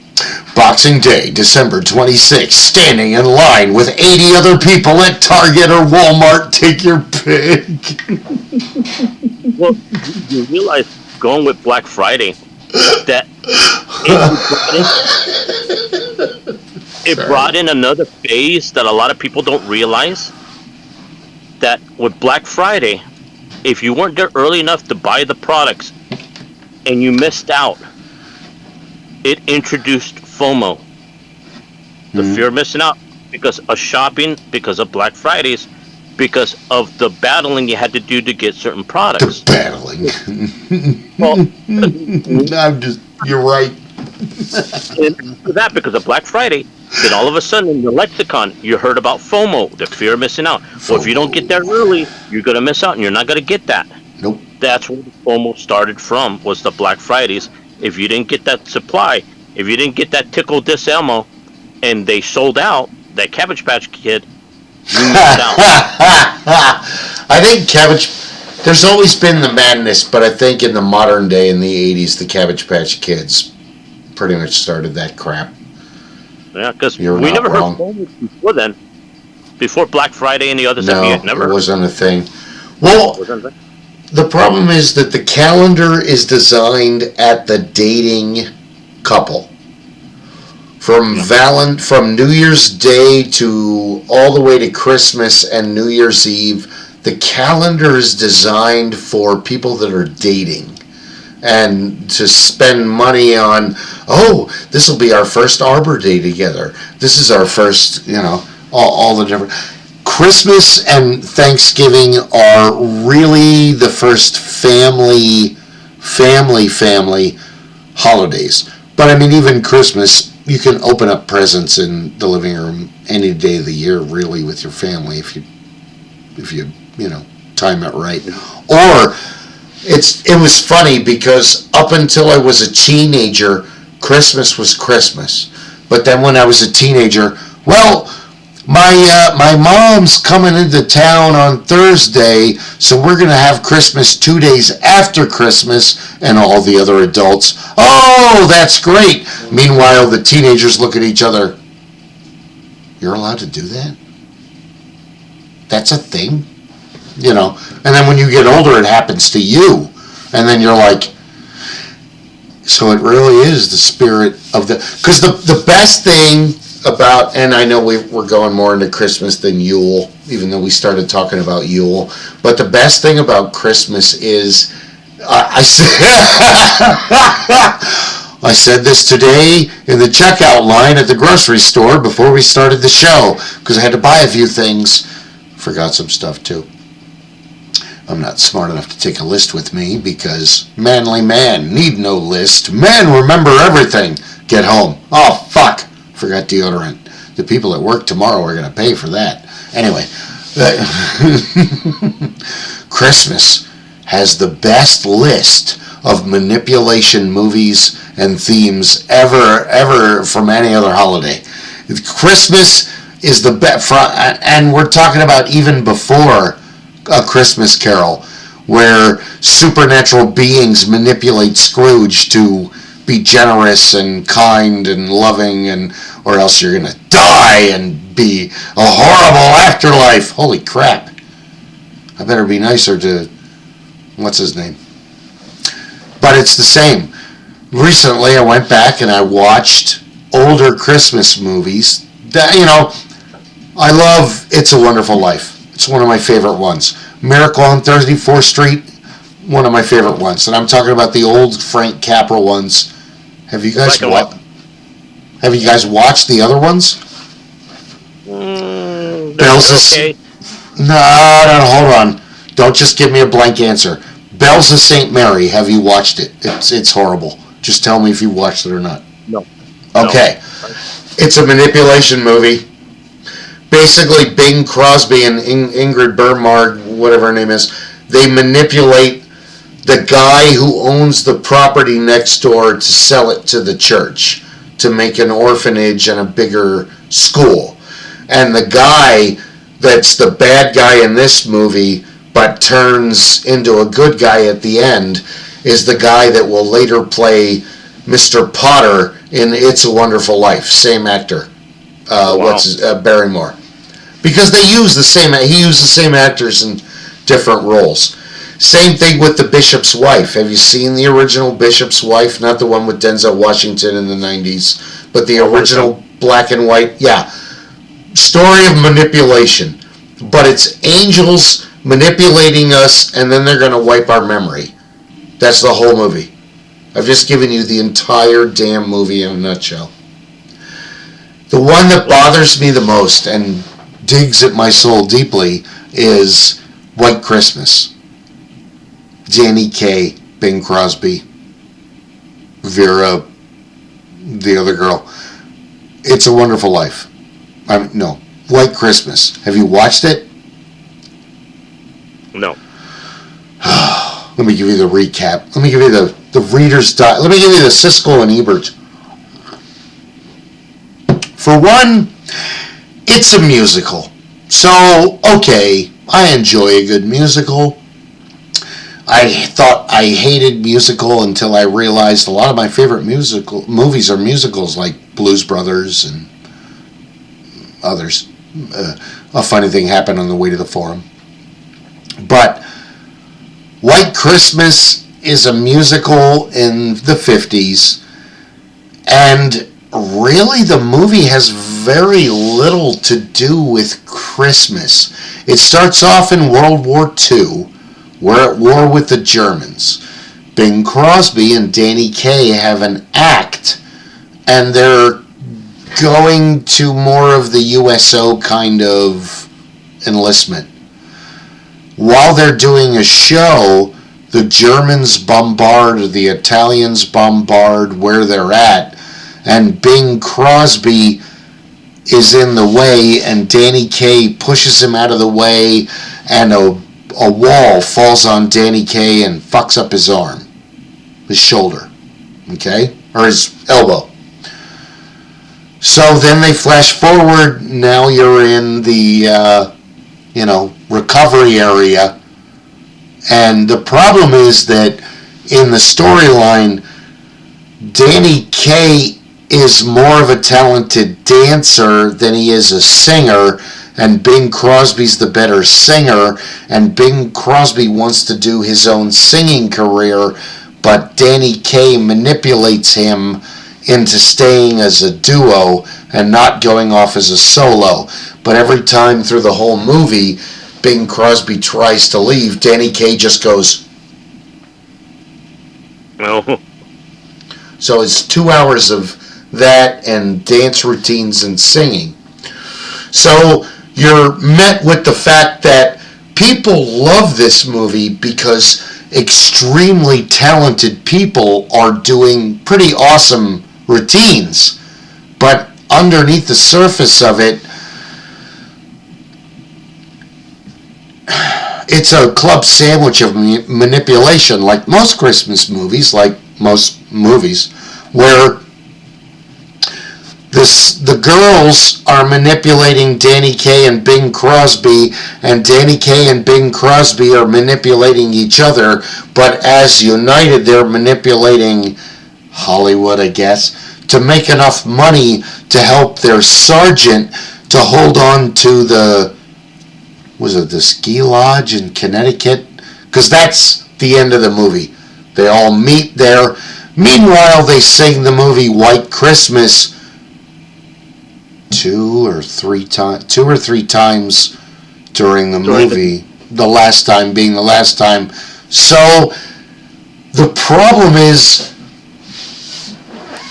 besides all the talent and the situation, you're manipulating World War II veterans and their love of Christmas to sell tickets. Well, you brought on a great point, and this is funny of it. I know, but I'm still furious about this movie. Go ahead. Sorry. But what you don't realize is this is part of the geekdom I was talking about earlier when I wrote my message. Is that it's like going back to this. I'll put it real simply into modern day. It's like when people say, "Is Die Hard a Christmas movie?" Yes. Yes. No. Because it was done during Christmas. Gremlins is a Christmas movie. Cobra. Because you know why? Cobra was done at Christmas. It revolves around a Christmas theme. First Blood. even though it doesn't revolve around Santa Claus or the thought of Christmas, it was during Christmas time, just like Home Alone. So a lot of people don't realize what they want to put Christmas if it's something particular to do with Santa Claus or that holiday. But these are all movies that happen. Even Lethal Weapon happened during that Christmas holiday. movie. Was a Christmas movie. All revolved, and it was during Christmas, the holidays. Edward Scissorhands, Christmas Yeah. movie. So if you look at it, and a lot of people will say, no, it's not a Christmas movie. It has to have Father Time. But no, it doesn't. It just has to be during Christmas.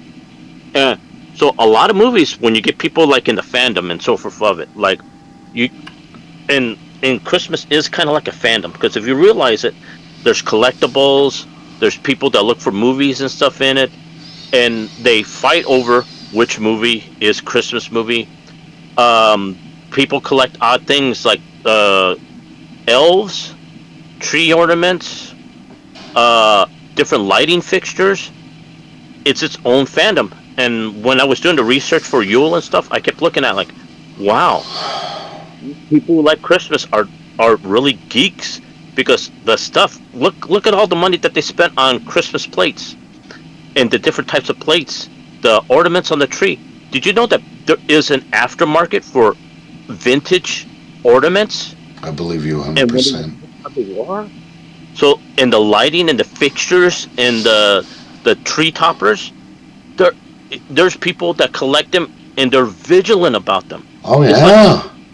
About them where Christmas, it's just like us talking about comic books. Yeah, I was just going to say, you thought we were nuts about comic books. You should go to a Christmas boutique fashion show thing. Holy crap. What's really interesting is something that I took for granted that my mom brings out every year is the ceramic Christmas tree with all the lights in it. Holy crap, women will like beat the crap out of you to get that. And what it is, it's a rite of passage, and it's collectible. People will go seasons. I've seen people that collect every season of every different type of ornament, Star Trek, any type of ornament to put on their tree. I'm sorry, I love the Hallmark ornaments. They look like action figures. You caught me on that one. I'm totally guilty of that. But it's totally geekdom, and a lot of people don't realize that. And when I started looking at them, I'm like, they're no different than an action figure collector. They're no different than a Hot Wheel collector. They're no different than a doll collector. Is because I heard people talk. Go, Rob. Oh no, I was gonna wait. Go ahead. Even so, I want to hear what Guy has to say, but I desperately have to use the bathroom because I had a whole... I'll be right back.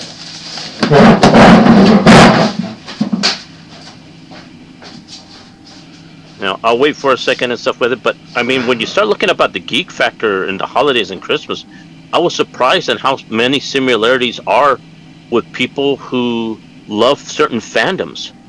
So if you look at the holidays, it's own fandom. Oh yeah, I am a little bit involved in that, and I don't collect all the old stuff and whatnot. I've actually started. My ex-wife never let my sons touch the Christmas tree. They were not allowed to do anything. She made the Christmas tree, and every year she bought new ornaments, and every year had to be different. And for me growing up, part of what we did was every year, my sister and I and my mother and my father, we would make ornaments.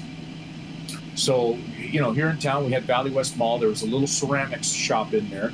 And every year, for every holiday, they had different ceramics that you could go in and paint and make for Easter, 4th of July. And so for Christmas, we would go in there and we would get 3 or 4 a piece, paint them up, and those would go up there. My mother gave those to me when I got married, and I wanted my sons to be able to put that. Well, those didn't quite match with the Christmas tree thing. So after I got divorced, I made it a standard that my grandkids put up my Christmas tree so that my sons could do it with their kids. And since we've been in this house, so for the last 4 or 5 years, we've made it a practice where we go out and buy ornament kits. Mm-hmm. And I have the grandkids come over and the kids, and they make ornaments. So we just had the Christmas tree trimming yesterday, and all of my grandchildren were here that live in town, and they made new ornaments to put on the tree. So we've got 3 years worth of ornaments up on that tree. And every year I don't touch the tree. So the new standard within the family, or the new practice that I'm trying to get going, is I told my son and my grandchildren, 1 year before I pass, I would like to have a Christmas tree that is nothing but their ornaments. So they get to do all of that. So every year they make an ornament, they put their name on the back and they made it. The one thing that they do, though, is they go through all of the ornaments to find the ones that my sister and I made as kids, and those go on the tree along with theirs. So that's where I fall into the geekdom realm, is that there it is. This is something that they have to build a new tradition. I always let a lot of people. Oh, sorry. I was going to say, I always let my kids decorate the tree because we were never allowed to touch it when I was little. Well, a lot of people don't realize it's a rite of passage, and it's also kind of an inheritance, because I was looking through as researching for Yule and so forth, and I came across is the passage of things and objects to people. And Christmas tree ornaments were always made, created, and stuff by individuals who are in the family, and it's kept even after their passing. So what happens, I noticed, is sometimes a lot of the stuff that was made was one-off items, and items that you made and you decorated a tree. So what happens with it, there's a collectability to it, because a lot of things, even when I was looking at the, it's like I didn't know, a lot of ornaments were glass, and they had mica. Before the avenue of glitter, they would crush fine reflective rock and put a glue on it and put it on it and be covered with mica. And you don't find these anymore. You don't find these with the brass fittings and the tops. So over the years, ornaments have changed and different, and it become more plastics and everything, as everything does. But the pass on of tradition, and that some of those are becoming worth money as a collectibles item, because they're not being manufactured that way anymore. Not so much money, but it's interesting that you guys are talking about this while I was away, because my parents started a tradition that I kept up with my kids. I didn't do it so much last couple years, and definitely not this year, because this year is fucked up. But from the time we were toddlers and our very first Christmas until now, they would give us an ornament every year in our stocking. And the idea was that when you're 20 and you move out of the house, you'll have 20 ornaments to put on the tree. I was like, here you go. At least you have something. You're going to have to do the rest on your own, So it's interesting, because also, what are the traditions that go in? I mean, I know we're going way off the rails from ornaments, because the ornaments go back to, forgive me if I'm wrong, Germanic, Teutonic traditions, and probably the Lower Prussians, where they were finding psilocybin and eating the mushrooms, and they were seeing fir trees and the red mushrooms as decorations, and seeing gnomes and shit because they were tripping balls. Stella, kitty. Yeah, but also the tree actually sometimes represents a new. So it's like the fruit of the bounty. Sorry. The tree fully stocked. It's kind of a representation of that, of what's coming up, and Gotcha. It also shows the passage of time. That's really what it is for that 1 year. It kind of represents of all the stuff, the fruit that the tree gave, so to speak. Kind of really symbolic. So a lot of stuff, when you look at it with the geekdom and stuff with it, it goes far beyond with just the ornaments, with all the Christmas stuff, and not necessarily Christmas. Even when you got with Hanukkah, and we got different types of things of it, it's the traditions, the trinkets, and all the stuff, the collectibles that you come with it, that's passed on. Yeah. And you look at it, it's a really, when you really look at it, it is a form of geekdom that people don't recognize as a form of geekdom. And we, just like we have arguments, who's better, Batman or Superman, they have which ornament they want to put on. They have the little. Oh my God! Yes.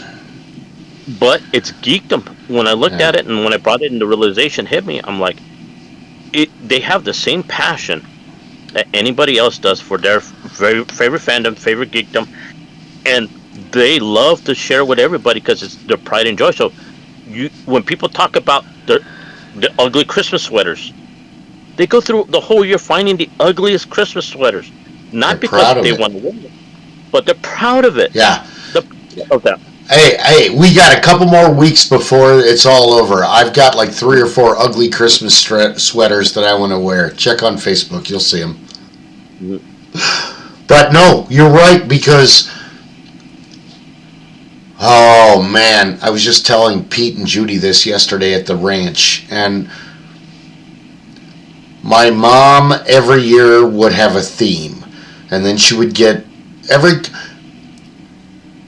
it was an argument between Christine and I, and Jen and I, and Bonnie and I, and the women that lived with me for long periods of time at Christmas time, and we need to go get a tree. We have a fake tree. I'm not having a fake tree. Well, I'm not having a real tree.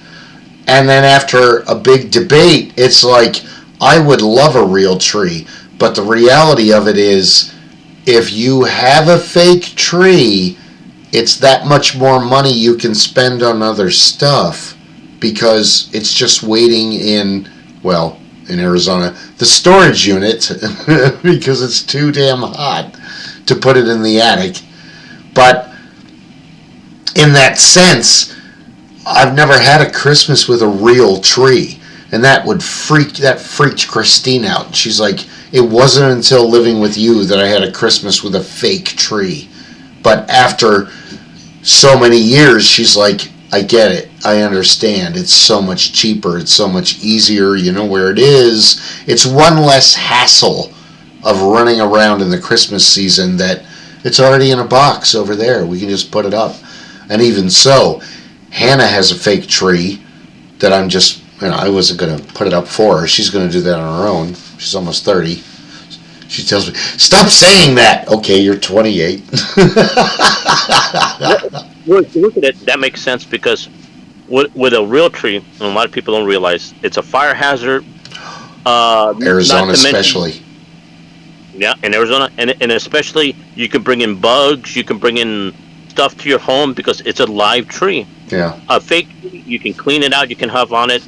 It's a little bit more protective, and you're right. You save the money for other more important things. I'm not against real trees. I'm really not. It's not like I'm one of these like, oh, so many acres. They're gonna plant more, dude, because the years are coming. Yeah. They figured that out. But for convenience and laziness, fake tree all the way. So the problem is that every 10, 20 years, my mom would buy a tree, and I would get the trickle down. Beth would get the best one, and I would get the next one. And, after a while, it becomes routine. So my mom had my dad build this wooden drum, because, I don't think you guys... I think you're in a Dietz. Are you in a Dietz Crane or a Regal home? But then again, you're a split level, so it's a completely different floor design. Where ours, you step in. Craft. Okay. So for ours, for being a Regal, you step in and there's like a foyer, but the living room is one step down. So the tree didn't look right. So my mother had my father build I think it's 3 or 4 feet in diameter. It's a large version of the little drummer boy's drum, which is a complete misnomer, because if it was a little drummer boy's drum from Christmas Eve, it would be very basic, where this is just like a 1976 rendition of 1776 rendition of the little drum. It's like, okay, moving on. So that actually puts the tree up, and then they got one of those trees with a remote control, and it lights, and it's, So I feel bad for Chip. He has to put that up again this year because, all the animosity that's going on. But the problem is that Christmas, when you're little, when you're celebrating it, it's this magical, amazing time. Santa brought you this, this and this, and Santa and the reindeer and Jack Frost and all that other stuff. But I noticed when Beth became a teenager and I was in my just before my early, because Beth and I are 5 years apart. So I noticed that when Beth was old enough and a teenager, it was, Santa brought you this, but if it's the wrong color or size, we can go and exchange it because this is the last one that Sears had and they were on clearance, but the guy told me that, okay, it's fine. I love it. I'm going to wear it. And it isn't until the next generation comes that the children come along that the real magic of Christmas comes back. And it's weird that if you don't have a lot of little kids around, Christmas becomes more ceremonial in the kind of like regimental state, whereas if you have small children around, Christmas becomes an exciting adventure and you become more elf than the Grinch, for lack of a better analogy. And I noticed that when Hannah was little and my parents and my sisters completely changed in how they looked at Christmas when Hannah was the only little kid, and then 6 months later Kyle, and then shortly after that Megan, and then after that Finn, and now Willow is the youngest. She's the last kid. It's gonna change again after Willow goes into her teenage years. Well, here to put a perspective on it. Sure. And just to kind of see it and stuff is, my family doesn't celebrate Christmas. We never did, never have. So what happens with it, the dichotomy, is that we gave things when people needed them, when it happens. So any day could be a special day. Any day could be like a Christmas day. So what happened was, it wasn't an obligation on just one day, one holiday. On it. If you needed something, here you go, here's a pair of pants, here's the clothes. So we didn't always have the best of things because my dad and stuff on it. But we always had the things that we needed, and we didn't have to wait till Christmas to get it. So what happened was, not celebrating Christmas is that we weren't set up for failure or for a day, because when you had Christmas, you felt like, I'm going to get something. I hope I get what I want. I hope I get this bicycle. I hope I get this bicycle. Then when you didn't, can be a letdown. But why put it on to one day? So you know me as long as I do. You know my family and stuff on it. So we would give each other stuff when we needed it at different parts throughout the whole year, because that's what we care. We're a family unit. We're through thick and thin. My brother's got my back. You know how we are. So it never seemed logical to us just to put all our eggs into one basket, all on one thing on it. Religiously speaking, also speaking for the holiday, because it wasn't who we are, it wasn't who we believed in, and it wasn't, we saw it as kind of dishonest or disingenuous. Yeah, I mean, so when I look at when you talk about the tree, I know of the tree, I know of the holiday, I know I've had friends, everybody and stuff, the holiday, so I'm well aware of it and stuff on it. But when I look through it at my eyes, I look at it and it's like, why weren't you like that the whole year? There is that. And there is that. And so what happens is, that's my whole view of it, is sometimes I look at people use Christmas against Santa. So to me, I don't have that, how can I say, I gotta have a tree, I gotta have this on it. Because I look at the value of the gift and the people that are giving it when they give it. And I look at it, I don't need a tree. I don't need to do this particular day of the year. If it's done through the whole year, then it's like, to put it in a way, it's like the whole year's Christmas. Yeah. You don't know. Every day. And so, every day. So what happens, it's better. Because sometimes what happens is, it's, you don't expect, I'm just going to get something on my birthday. No. Yeah. No. I've gotten stuff throughout the whole year. I've given stuff out. And it's just something with the family unit and so forth on it, is the community.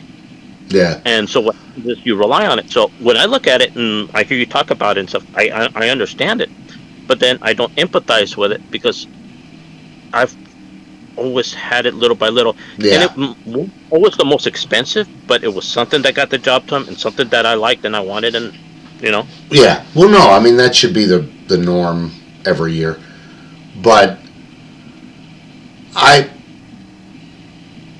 it's if you think about throughout the calendar year and what America has glommed onto for holidays, there are, if you look at the songs and stories, the majority of them are for Christmas. And why is that? It's because not just the aspect that you were talking with the, because I'm not taking anything away with that. You're 100% correct. But it's also the mortality factor that you were talking about earlier, that Rob was talking about, all three of us were talking about earlier, where the end of the year and the cold reality of how much your body hurts as much as you get older and older and older is you kind of reflect back and have that nostalgic, holy crap. And the young don't see that. They're still indestructible and invulnerable until something happens to them. And then the unfortunate young ones that have had that happen, they're not so trigger happy to run into trains again. Yeah, and that's the funny thing about it. That's why holidays like this sometimes can cause so much depression and so much realization, is that sometimes you look at it and go, well, I survived another year, but what a year. Well, I want to expand on your depression comment, because for my holiday analogy, like I said, most of the holidays are based on dating, and Christmas and New Year's Eve are, besides Valentine's Day, the biggest influence on dating. You gotta have a date for the Christmas party, Johnny. You gotta have a date for the New Year's Eve party, Jimmy. This is really important. You can't show up to the work party without a date. What? It's one of those things. It's what they call, I think what they call it in it is cupping season. Oh, good. Yes. Cupping season, where basically the girls look like for a guy to spend the holidays with, the guys look for a girl to spend the holidays with. But once spring break comes, it's over, and they're you're pissing me off. Yeah. And I'm gonna take I was aware of cupping season and all that too, in which I found it's kind of, well, if I'm going to go to the holiday party, I'm just going to go to the holiday party stag. Yeah. It doesn't matter. I don't want to be here anyway. There's 9 other things I could be doing right now. Well, this week will be what is it? What's today? Monday? So Wednesday is our holiday party. And everyone's like, are you going to the holiday party? At work. And it's like, I'm working. So I'll stop by and grab something to eat real quick. But I'm not going to be able to enjoy myself.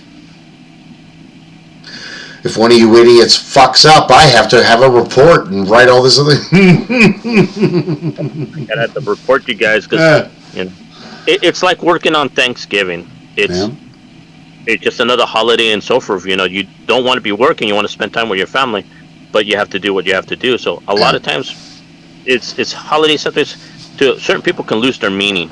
Yeah. To them, they're so wrapped up into other things that there isn't really a Christmas. It's just another day. There isn't a New Year's. It's just another day. Yeah. It's another day on the calendar that they have to go through, and with depression, and it doesn't mean anything. It really doesn't mean anything before and to them or now or on it. There's no reverence to it. There's nothing to it at all. Well, no, and then there's also the practicality. You can't deny that either, because it's like, Dad, it's Christmas. We're doing all this stuff. And then you remember we had rabbits and birds, and all the animals don't know it's a holiday. And he would just go out there and clean cages and do the work. And eventually when I got older, I went out and helped him, because you're right, the animals don't know it's a holiday. They don't give a shit.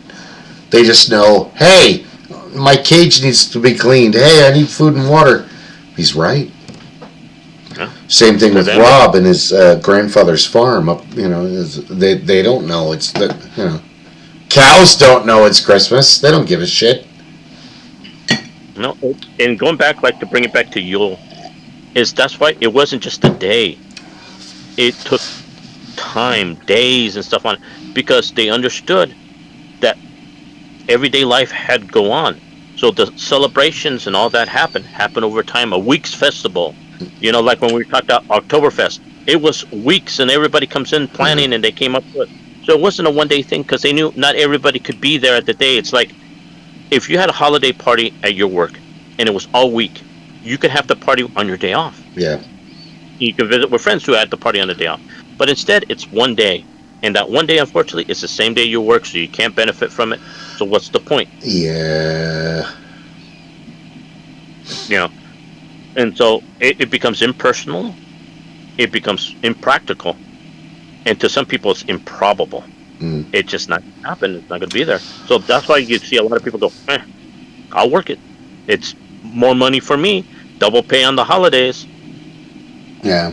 Well, it's weird too, because when you're young and it's early on, 18, 19, 20, 21, I can remember fighting over, I want to work on Christmas. No, Kevin's already working on Christmas. Oh, man. Well, he needs the extra holiday pay. You live with your parents. He's in an apartment. Okay, yeah, I understand. That's cool. But then when you get older, hell yeah, you fight for working on Christmas because holiday pay. Holiday pay, Thanksgiving and stuff. And going back to what I was saying, because I celebrate the holidays and stuff, a lot of people, you have two things. You fight for it because they didn't care about the holiday, and you had other people that will fight not to work on that day. Yeah. And every year I would say, don't worry, I'll work Thanksgiving because I knew everybody's going to ask for that day off. Why fight for it where I could take another day off and nobody's going to fight me on it? I'll take May 20th off. What's that day? My day off? I don't know. What? 3-day weekend or whatever. Yeah. And you can get the day, or you take an extra day off of Labor Day, make it a 3-day or Memorial Day. And that's how I used to work it, because it made sense. Because why not? Because you have people that want to work that day, and you have people that don't want to work that day. And the ones that don't work that day, let them go. Get the people that want to work that day, let them get that time and a half, their double time for working the holiday. It sucks, dude. My father used to always complain because he's like, what? You kids have Veterans Day off? Yeah, Dad, we don't have to go to school tomorrow. That's bullshit. I'm a veteran and I have to go to work. And then we would have the day off, and he would, it was funny, but it wasn't funny. And even so, with Christmas, this week they're in school, but next week, Willow's going to be home for the Christmas week. I can't even remember how much time we got off. I think it was just... We got into after New Year's. Was it Christmas Eve to Christmas... It was the day after New Year's Day? It wasn't very long. I remember that. It was a week. It was Christmas Eve to New Year's Eve. Yeah. Or that first Monday, wherever that landed on. And then we had to go back to school. It's weird now. I don't even... But we, in modern day, we work more than peasants from the 13th century. Guys in like 1278 had more days off than us in 2024. Well, that's bullshit. You do know that there's... They were also owned, though, so...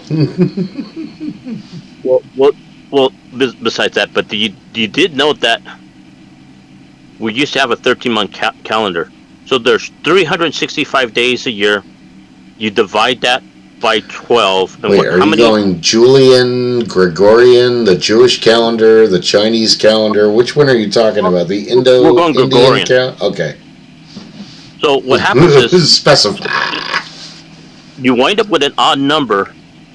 We're 4 extra weeks, if I remember what the math is right. Because if you do 52 times 12, you wind up, instead of 364 days, it was like 350 something. So there was actually 4 weeks that were out, and we have a 12-month calendar. So we're paid on 12 months when we're actually working the equivalent of 13 months. Yeah, they didn't have NASA, so they didn't know.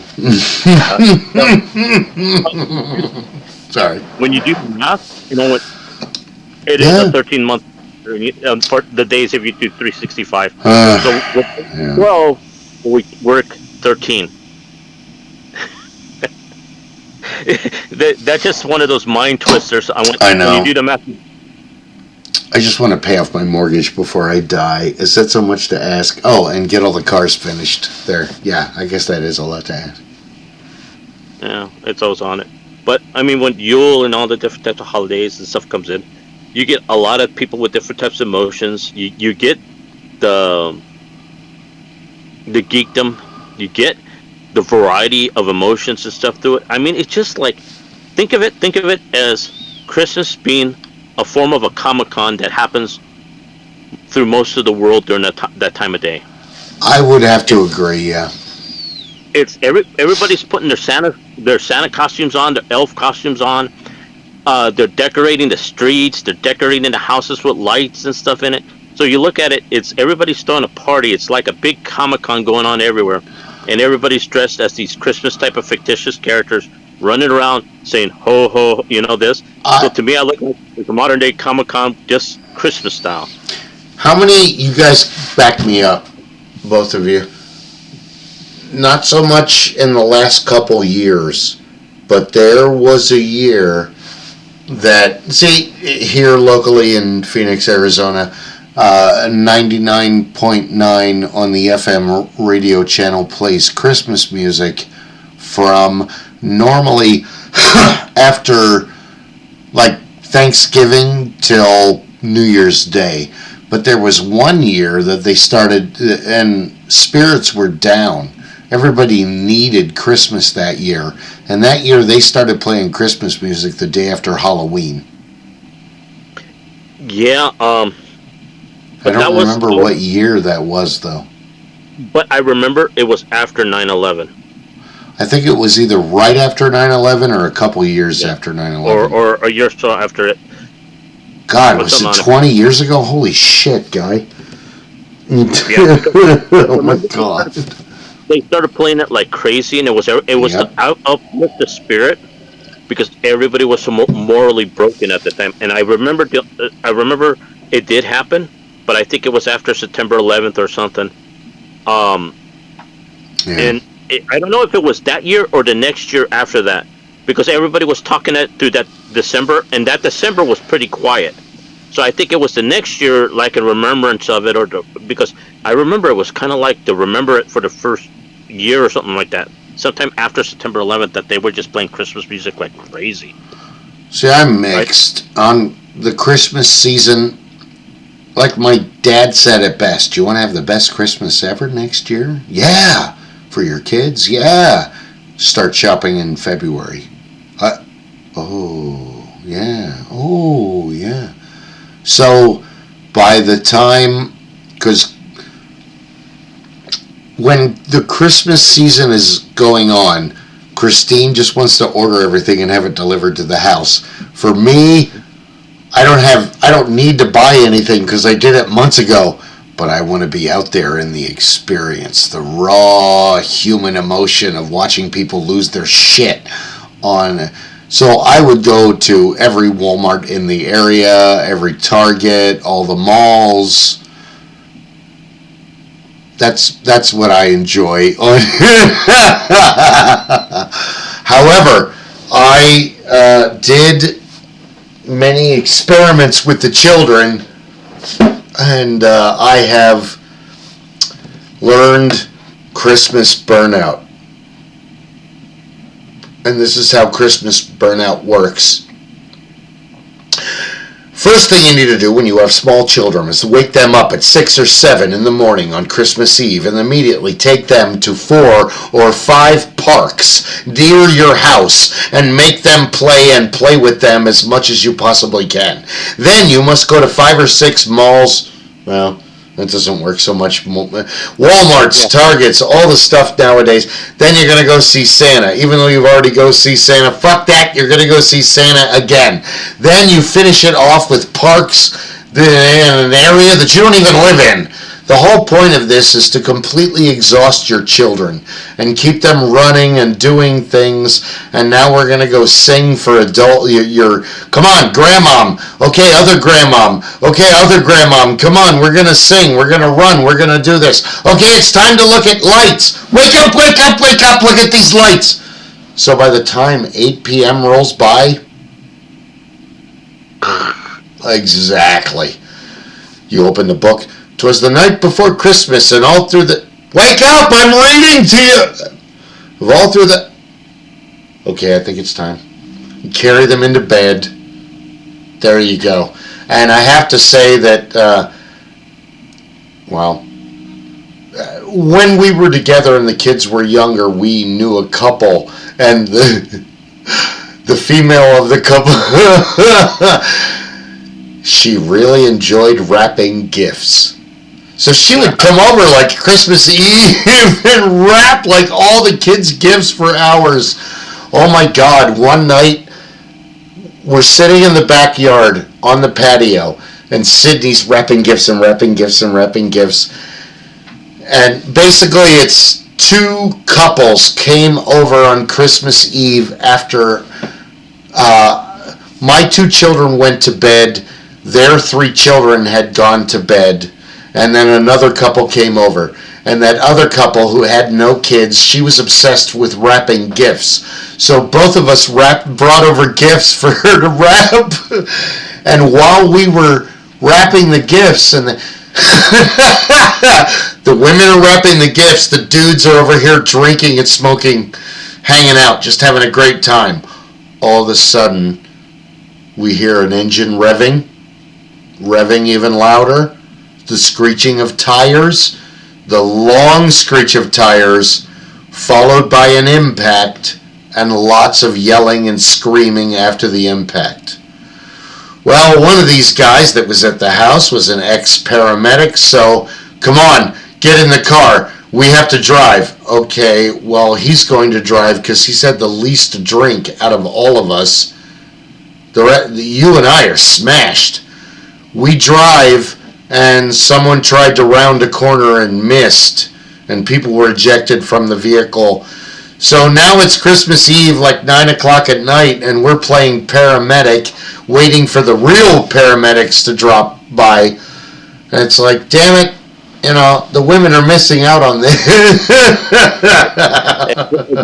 Meanwhile, fireworks are going off, and okay, it's Arizona. There's lots of fireworks. Guy, what is it with you guys, you Hispanics and fireworks and Christmas Eve? Save it for New Year's Eve. Jesus Christ. Anything to shoot it off.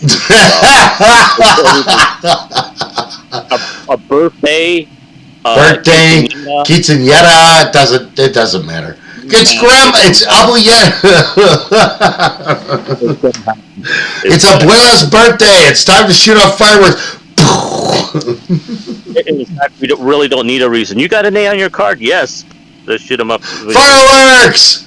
What the fuck is wrong with you guys? My son got an A! Okay, great. Put the fire away. Jesus Christ. But you want to know, your dad was a genius.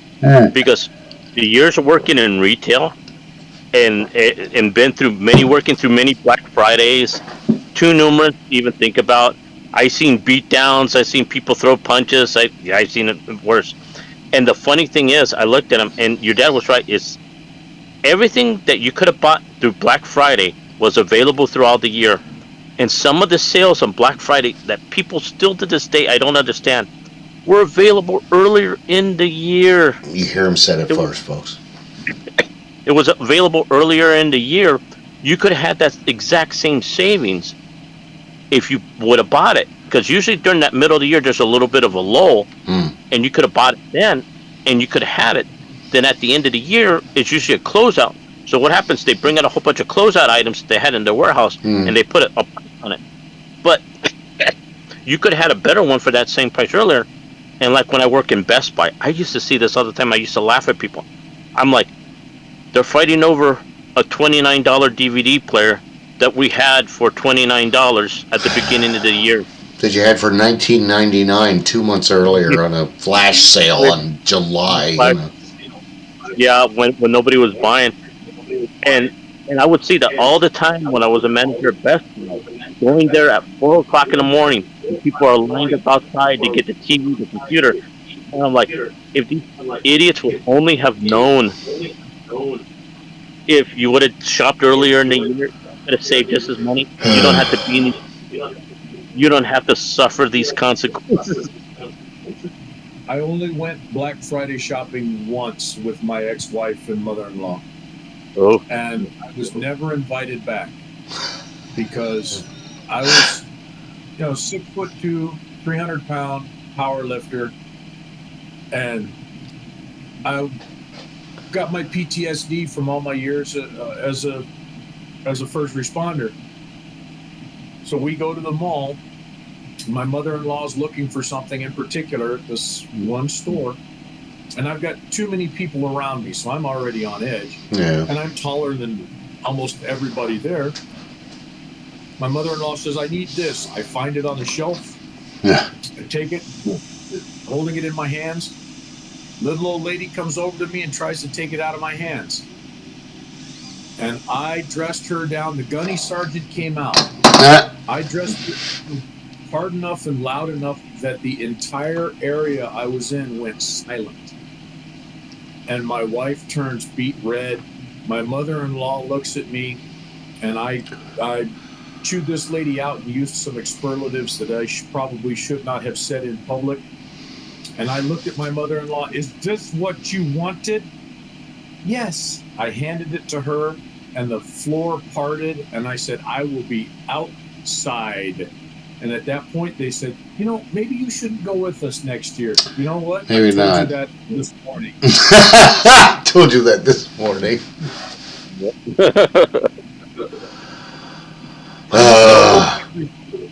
When I was on the trucks, I worked every holiday because I wasn't married at the time. And so I didn't mind covering the shifts for the guys that were married, the guys that had kids, the guys that were divorced and had kids, and they wanted to have a nice holiday. I had no problem with that because my father lived in my first duty area. So for Thanksgiving, he used to invite the guys over. So there'd be 2 ambulances that roll up to the house, and we'd go in and we'd have our meal, or he'd bring it to us. He's like, here you go, guys. Happy holidays, happy Thanksgiving, Merry Christmas. So, No, you're right. After working in Walmart, and I really miss Toys R Us. Toys R Us was actually a really good company to work for. I absolutely loved everybody I worked with. But 2 weeks or a week or two before Christmas, Toys R Us was open 24 hours. And that's really annoying when you're pushing the U-boat through and there's just a family in their pajamas and it's 2:30 and they're fucking shopping because their kid won't stop screaming. It's like you're kind of missing the point of Christmas. Well, it's when you get into retail, is that you'd be surprised of what you see and how people are. And with all the years that I worked, and I worked a lot of retail, and I was managed for, like when I was in Best Buy, I seen the fights and stuff. And if you remember, the Best Buy that's by your house and by my house, is they would have lines of people that were out there, and I was helping out that store one year, and we were there, like I say, 3:30, 4 o'clock in the morning to set up and to get everything. We had to be there early because at that time when I was working there, everything happened right after Thanksgiving. So it wasn't even until 12 o'clock that night. It was starting at 10 o'clock that day. Night. Yeah. So right after you got in line, and people would miss Thanksgiving dinner to get in line to get the stuff, the games and all that stuff on it. It's disgusting. And they would have stamps and everything, and they would have tickets. I've seen people, and we would hand out the tickets outside for, like, if you were for the computer or the big screen or whatever thing we had for sale. Yeah. I'm. Oh God, it disgusts me. Besides like gas stations and service stations and hospitals and stuff, everything should be closed on Thanksgiving and Christmas. It's deplorable that retail has to be open on those days. Well, they don't really have to be open. Okay, it's deplorable that they are open on it. There, thank you, guys. They are. The thing is, what happens is they want to beat the other guy for sales, so it was always one trying to outdo the other. That's why the time moved up, and it becomes so ridiculous that people were fighting over ridiculous stuff. I remember people like in the Best Buy up here when I worked out by the Indian bed were fighting over a digital camera, and they went to blows. So we had to call the police, and it's over the ridiculous stuff. And you only have so many. Now, I looked at it, I'm like, you only have so many in the store. We only allocated so many, and you're bringing people to fight over that little what that you have, especially the laptops, the computers, the TVs, the DVDs and stuff. You only have 20 or 25, and I'm like, you have a couple hundred people standing out there. It's a recipe for disaster and people that's going to get upset when they didn't get their stuff that they wanted to. So I used to tell upper management and stuff, you guys are idiots. Because why? I said, if you're going to make a sale, bring a pallet load. Bring a whole bunch for everybody, or limit it. Don't bring this 20 TVs here and you only have that selection of them, because they're going to go within the first 30 minutes. And the people that were in line there all day that stood there, okay, I understand. You were there first. You have the first. And guess what they're going to do? They're going to run to those TVs, grab up the TVs. The 41 person in line didn't get it. All they were doing was the whole court. And the disappointment and the yelling and stuff. Yeah. So Black Friday for me, I didn't like it. I always hated Black Friday. To me, it was the most ridiculous holiday. It's the movie Jingle All the Way. And I watched that happen every year at Toys R Us for 4 years, and every year there's an It toy, whether it's Cabbage Patch or Tickle Me Elmo, and we would literally get it in months before, and we'd have to lock it up, and only the managers would have access to it. And okay, it's 2 days before Christmas. I need you to put these, the velvet ropes out so that people will line up to buy this toy. Dude, I remember when you were working there, when they were coming out with the movie for Power Rangers, and they had the Megazords and those on their lock and key. Oh, yeah. In the back with the video games. And I looked at the action figure, but they had it under lock and key. One per... Yeah. What made no sense was, this year, this toy is the #1 toy. Yet, the David Tennant Doctor Who action figures that I have been searching for 3 months beforehand for my wife and kids, I open a box one night and here's like 9 sets of them. Oh my God! Okay, I need these 3 for my family. I'll put the rest on the rack. Okay. So they don't even know what they have or what they had at that point. No, I bought these for $10.99 a piece. If I wanted to be an asshole, I could resell these because that's what happens with the It toy every year, and why they have to lock them up is because the general public, well, they create a whole lot of, buzz and obsession about the It toy, and then we get a small number of them because, well, that's all what was ordered. Best way to generate demand is to have a low supply on purpose, and then the next thing you know, you got people lining up at 5 a.m. to buy a kid's toy 2 days before Christmas. What the funny thing about that is, come January, you will see a bunch load of that toy that didn't arrive in time. And a lot of times I would see that in January, come first, all of a sudden, boom, it's all there because they didn't produce enough there. It became a hit toy that they missed the Christmas holiday. No. Then all of them, we have them in January, and it's after the fact. They don't care about it. It's the funniest thing I used to see all the time. Yeah, the Gaels and the Romans and all the ancient people, they didn't want this. They just wanted us all to get together and burn a giant log because in Yule and in Christmas, all of it sometimes it's oak, sometimes it's pine, sometimes it's fir, sometimes the problem is that we've lost Christ in Christmas. Christ is a recent addition to a much older tradition.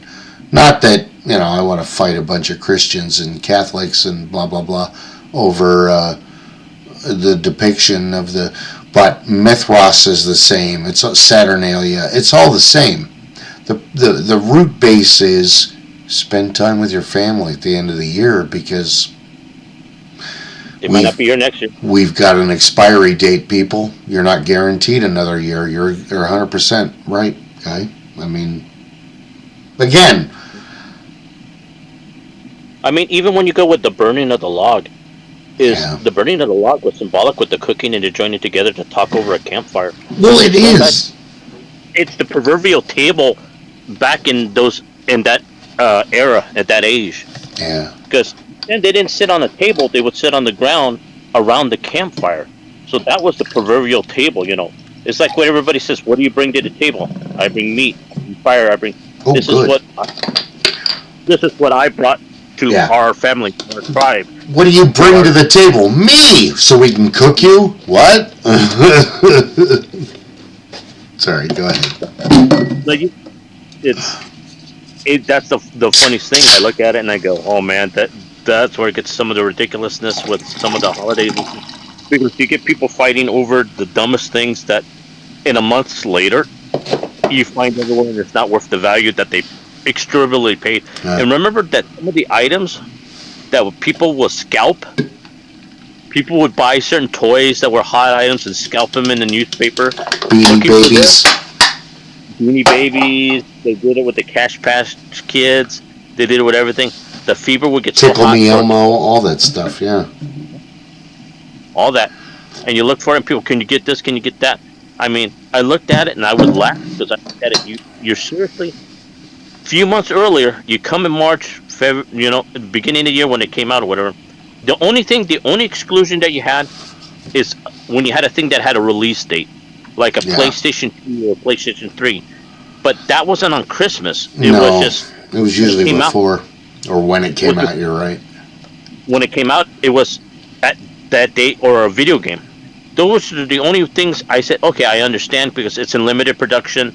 It's coming out right now, and you're fighting to be the first to have it. But everything else, if you really look at it, TV, computers, they already were out. They already were out there. Well, the pagans and the Romans borrowed from each other and stole from one another, and even like red and green have been traditional end of the year Christmas colors since the beginning. But mistletoe and things like that, and the holly and the ivy, that came a little bit later, but it still had the same effect, because these are fall and winter foliage. They're foliage that are throughout Europe, throughout Western and even Eastern, not just Central Europe. Oh, excuse me. So you have all these traditions that are happening, and Americans will just grab them and make them into whatever the hell we want.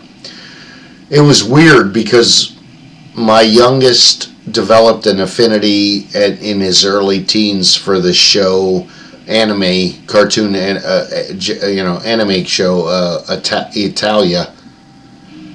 And they always depicted America, because the countries of the world were depicted as individual characters, and America was always depicted as a big fat guy with sunglasses holding a cheeseburger and a bomber jacket. And at first I was like, dude, fuck you. And then after I thought about it later, it's like, you know what, that's highly accurate. If you weren't born here, you would see us as that. When in reality, we're just trying to not only just have a good time, but trying to acclimate as many foreign. For example, the ref was the first time the movie The Ref, which Kevin Spacey, Dennis Leary, it's a wonderful film, and we talked about it on the other podcast. But it's a Christmas tradition, and one of the things that Annette Bening tries to do in the movie is try to do the Scandinavian, what's her name? Oh God, I'm drawing a blank. And later, meeting Christine, she didn't even know the movie, but that was, part of her family. They do that, hold on, crap. While you're doing that, what popped in my mind, funny how other nations see us, but I totally understand it.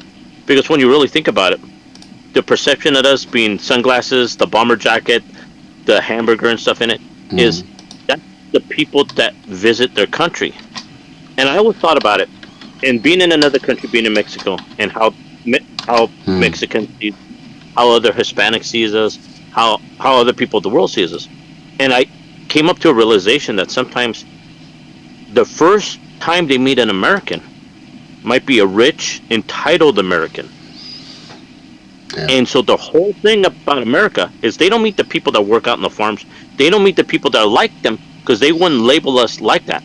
But the first Americans that they meet are people assholes. That are assholes, yeah. That's what Paul and all his cousins said about England, is basically they either met rich, entitled, like 20-year-olds, rich kids that are assholes, or people in their 60s in black socks, khaki shorts, and Hawaiian shirts going, "Don't we own you? Didn't we conquer this country?" No, dude, it's England. But it's St. Lucia's Day was what I was trying to remember, which is the Swedish, part of Christmas. She was killed by the Romans in 304 BC because of her religious beliefs. Or is it AD?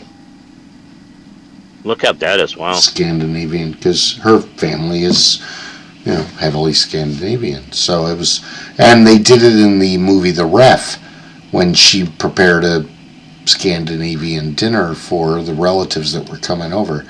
So, I think it's like, I think the end of the world celebrations are worldwide.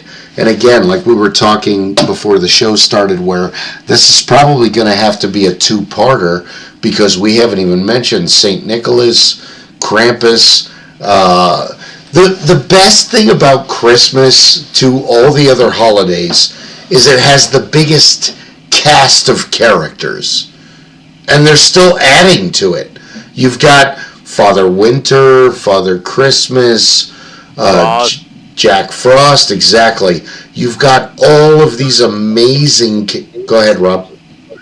I was going to say, you bring them up. We've got to have Heat Miser and Cold Miser, and we got to have a Bumble. The Bumble. Bumbles bounce. Bumbles bounce. Yukon Cornelius. I'm going to have to call it for the night, though, gentlemen. Oh, okay. We unexpectedly, we are going to like and subscribe. Thank you for watching. You could have watched anybody, but you decided to watch us. Thank you very much. I do appreciate it. Have a Merry Christmas. Oh, go ahead. And everything in the discussion downstairs, let us know what you think. That's right. Like and subscribe, comment, and hit the bell. I don't know if we have a bell, but everybody says that on YouTube. We have a bell. Don't worry. We do have a bell. I'm hoping if you guys are able next Monday. Yeah. Okay. Because Cliff and I are going to do it during the week so that we can free up Monday, because I only have 2 days off. I got to squeeze it all in. But thank you for watching. If you have to go, thank you very much. And thank you, gentlemen. Have a wonderful night. Take care now. Bye now.